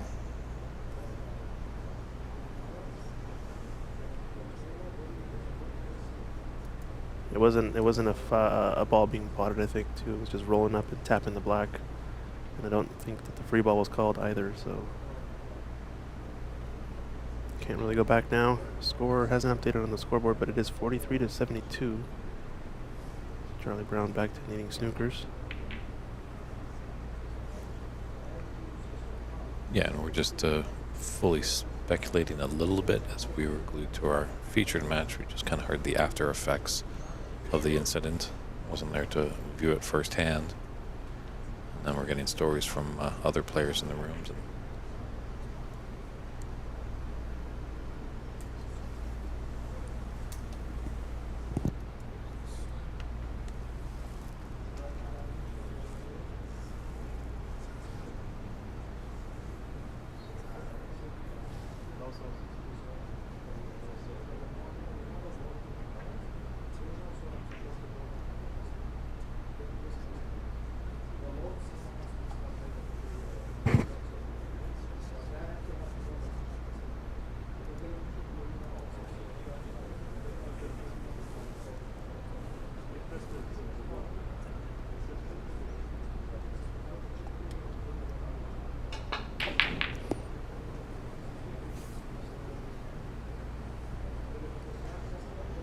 Yeah, just letting the tournament director know about the dress code situation, and I think he will fix it accordingly.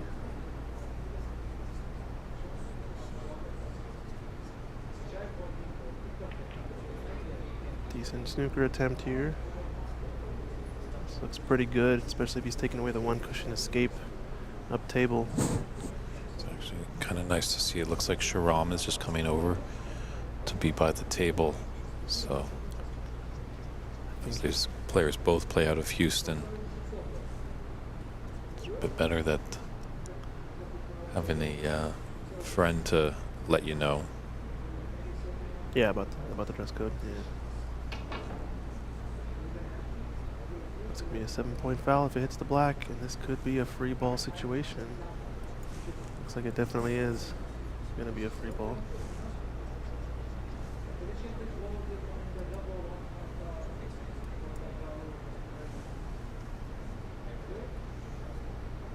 Yep, just getting sorted out, so. Was it a free ball? I think it might have been, but I think in this match it would have definitely been announced. he potted the green direct though, so.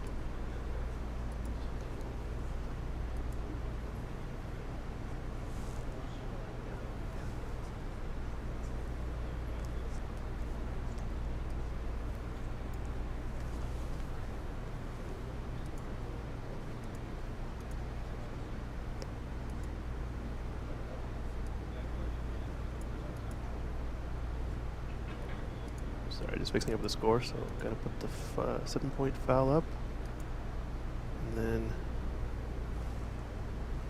3 points on the break for Charlie here, so 53 to 72. 19 in it, 22 on.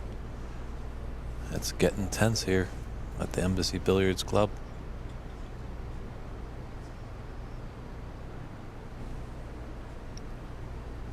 Yeah, we let him know, so got that fixed up and dress code no longer being violated. I think break of 3.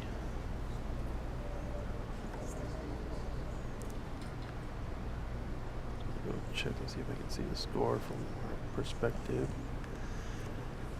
I hate to be a broken record, but just to hammer it down, you know, we need more great people just behind the scenes to help out, make these tournaments run. As much as Charlie shouldn't be too frustrated about the dress code, should just, you know, brush it away. But if we did have referees, that definitely would have been enforced.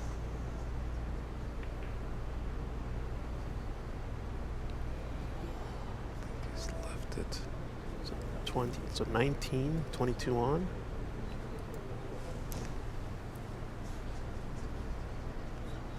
He's got the pathway to take this red, or brown, I should say. I'm not colorblind. That is a brown, not a red. Into the left middle. Yeah, he definitely has the angle. This pot's to left middle. This is a big chance for Charlie. Big shot there. Go around 2 cushions. He's pretty nice on this blue. This is a big one. If Charlie's taking this, it's going to start thinking a little bit. Mine might start to reel a bit. Definitely if Charlie's able to put us into a decider.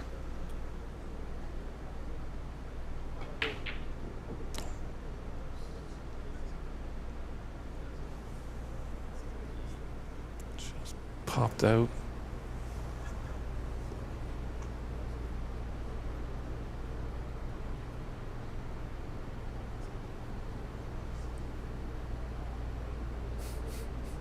By Garrett over on YouTube, always making the jokes. These cues are made by Adidas. He hit the like button with top right and went in off. Now that's dangerous. Sad to hear it went in off.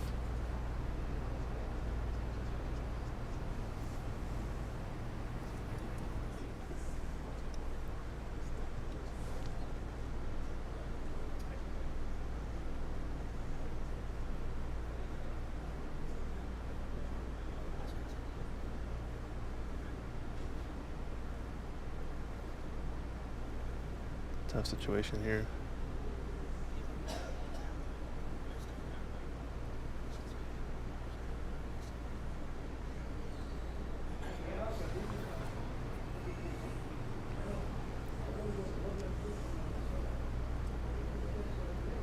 Problem with clipping off the right edge of this blue is that he's going to send it into the black off of the rail towards that left corner pocket, most likely.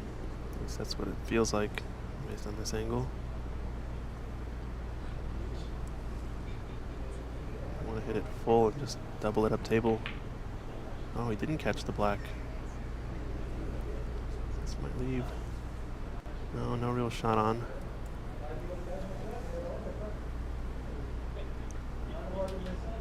Yeah, by Garrett, good to hear. You're enjoying the tournament. If other folks are enjoying it as well, drop us a like. Follow us on Facebook, YouTube, and Twitch, Ox Billiards, and San Gabriel Embassy Billiard Club. Doing the good work here in the U.S. for the world of snooker. It's nice to see some familiar faces on the stream. Always a good family that tunes in. Got a lot of new viewers over this weekend. So great to see that the growth in numbers is happening.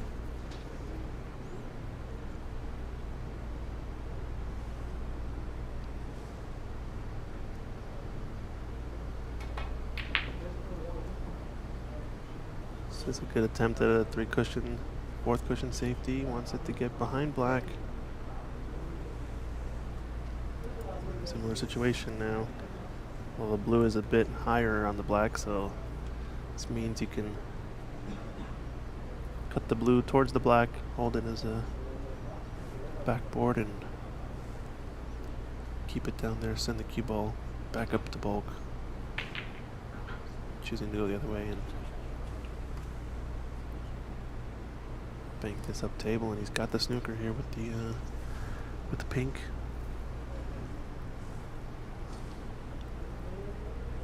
Mormon coming into the chat to bring some fire.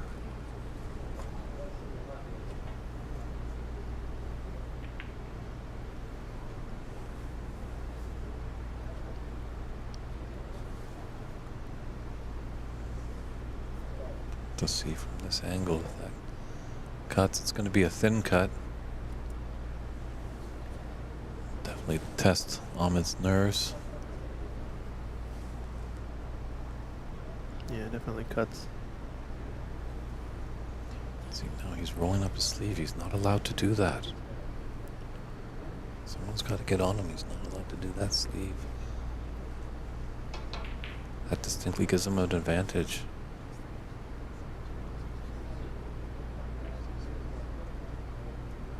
Don't know what the rules are exactly, so So you got to keep that, you're gaining an advantage there, like a little bit of the cloth. Charlie Brown knows it more than anybody, as I've alluded to many times. We were at the Richler Cup back in 2016. He was down on a shot and came up and went back to his chair. Why? Because he touched an offending ball, his non-ice object, or he touched the ball. Let me say, I'm getting tongue-tied here. He touched the ball with his cuff of his shirt. So rolling that up, you just have a bit of advantage because there's a bit of space.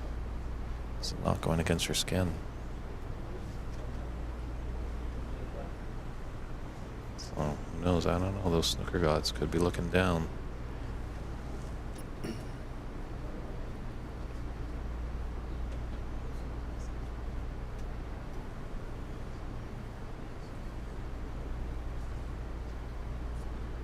This is a thin one. If you can just nick the edge of this super thin.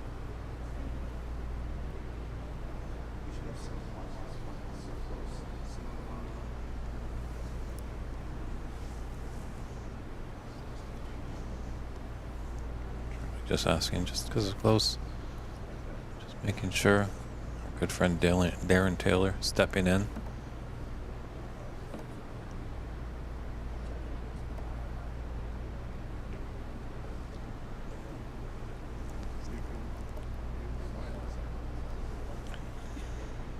Thanks, Darren, for stepping in and taking a look at that. But why don't you stick around and just referee the end of this match?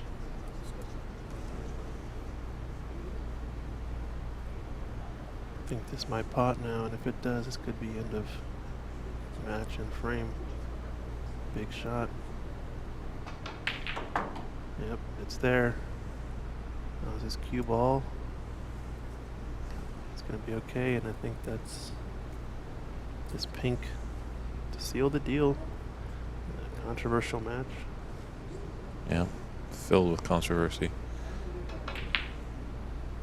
Misses it. So Charlie does need 2 snookers with 20 points in it and 13 on the table, or maybe 1 black ball foul to have a black ball respot. Yep, you got to play here for your tournament life. Watch out, cue ball. Don't know if it has this pace. Not gonna drop in. Good discipline by Charlie there. Yeah. Black is in a good spot for a snooker.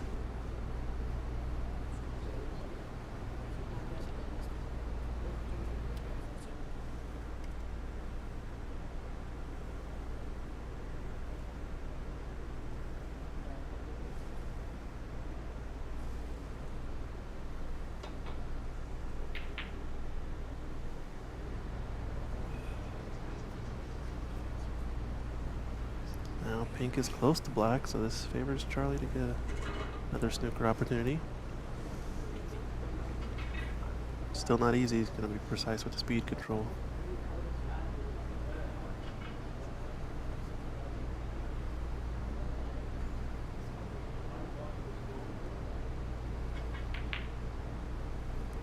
It's a bit too fast. He knew he missed a trick there. It's hard to tell from this angle, but you kind of see that does have an angle to go at this. I think it does cut thin into the left middle pocket. Go for the corner. Going for the corner, and there it is, ladies and gentlemen, end of match. There's the handshakes. There's the handshakes all around. Wow. A match full of many, many things. Unfortunately for Charlie Brown, he's going to be going home for the Mahmoud Mazera, the man from Houston. He's moving on, and he will be taking on, looks like Chekyan Kwan. Just put up there is the bracket right there. Obviously, Renat won against Farhan. Just that bracket needs to be updated, but I'm pretty sure you all can do the math there. So we are going to step aside for about an hour's time. It's 2:30 right now, Pacific time on the West Coast. So tune back in, I'd say about 3:30, get on the stream, and that's when we'll be getting into the quarterfinals, everyone. So from Embassy Billiards in San Gabriel, California, it's the 2024 Embassy Open Thank you very much, Christian Youngers, David Burney, and Albert Kenny, How's it guest going? commentator. He's come in there from time to time. He's done some great work. He's got a ton in the bank for the high break prize so far. So we'll see everybody soon. Take care, everybody. Back in an hour.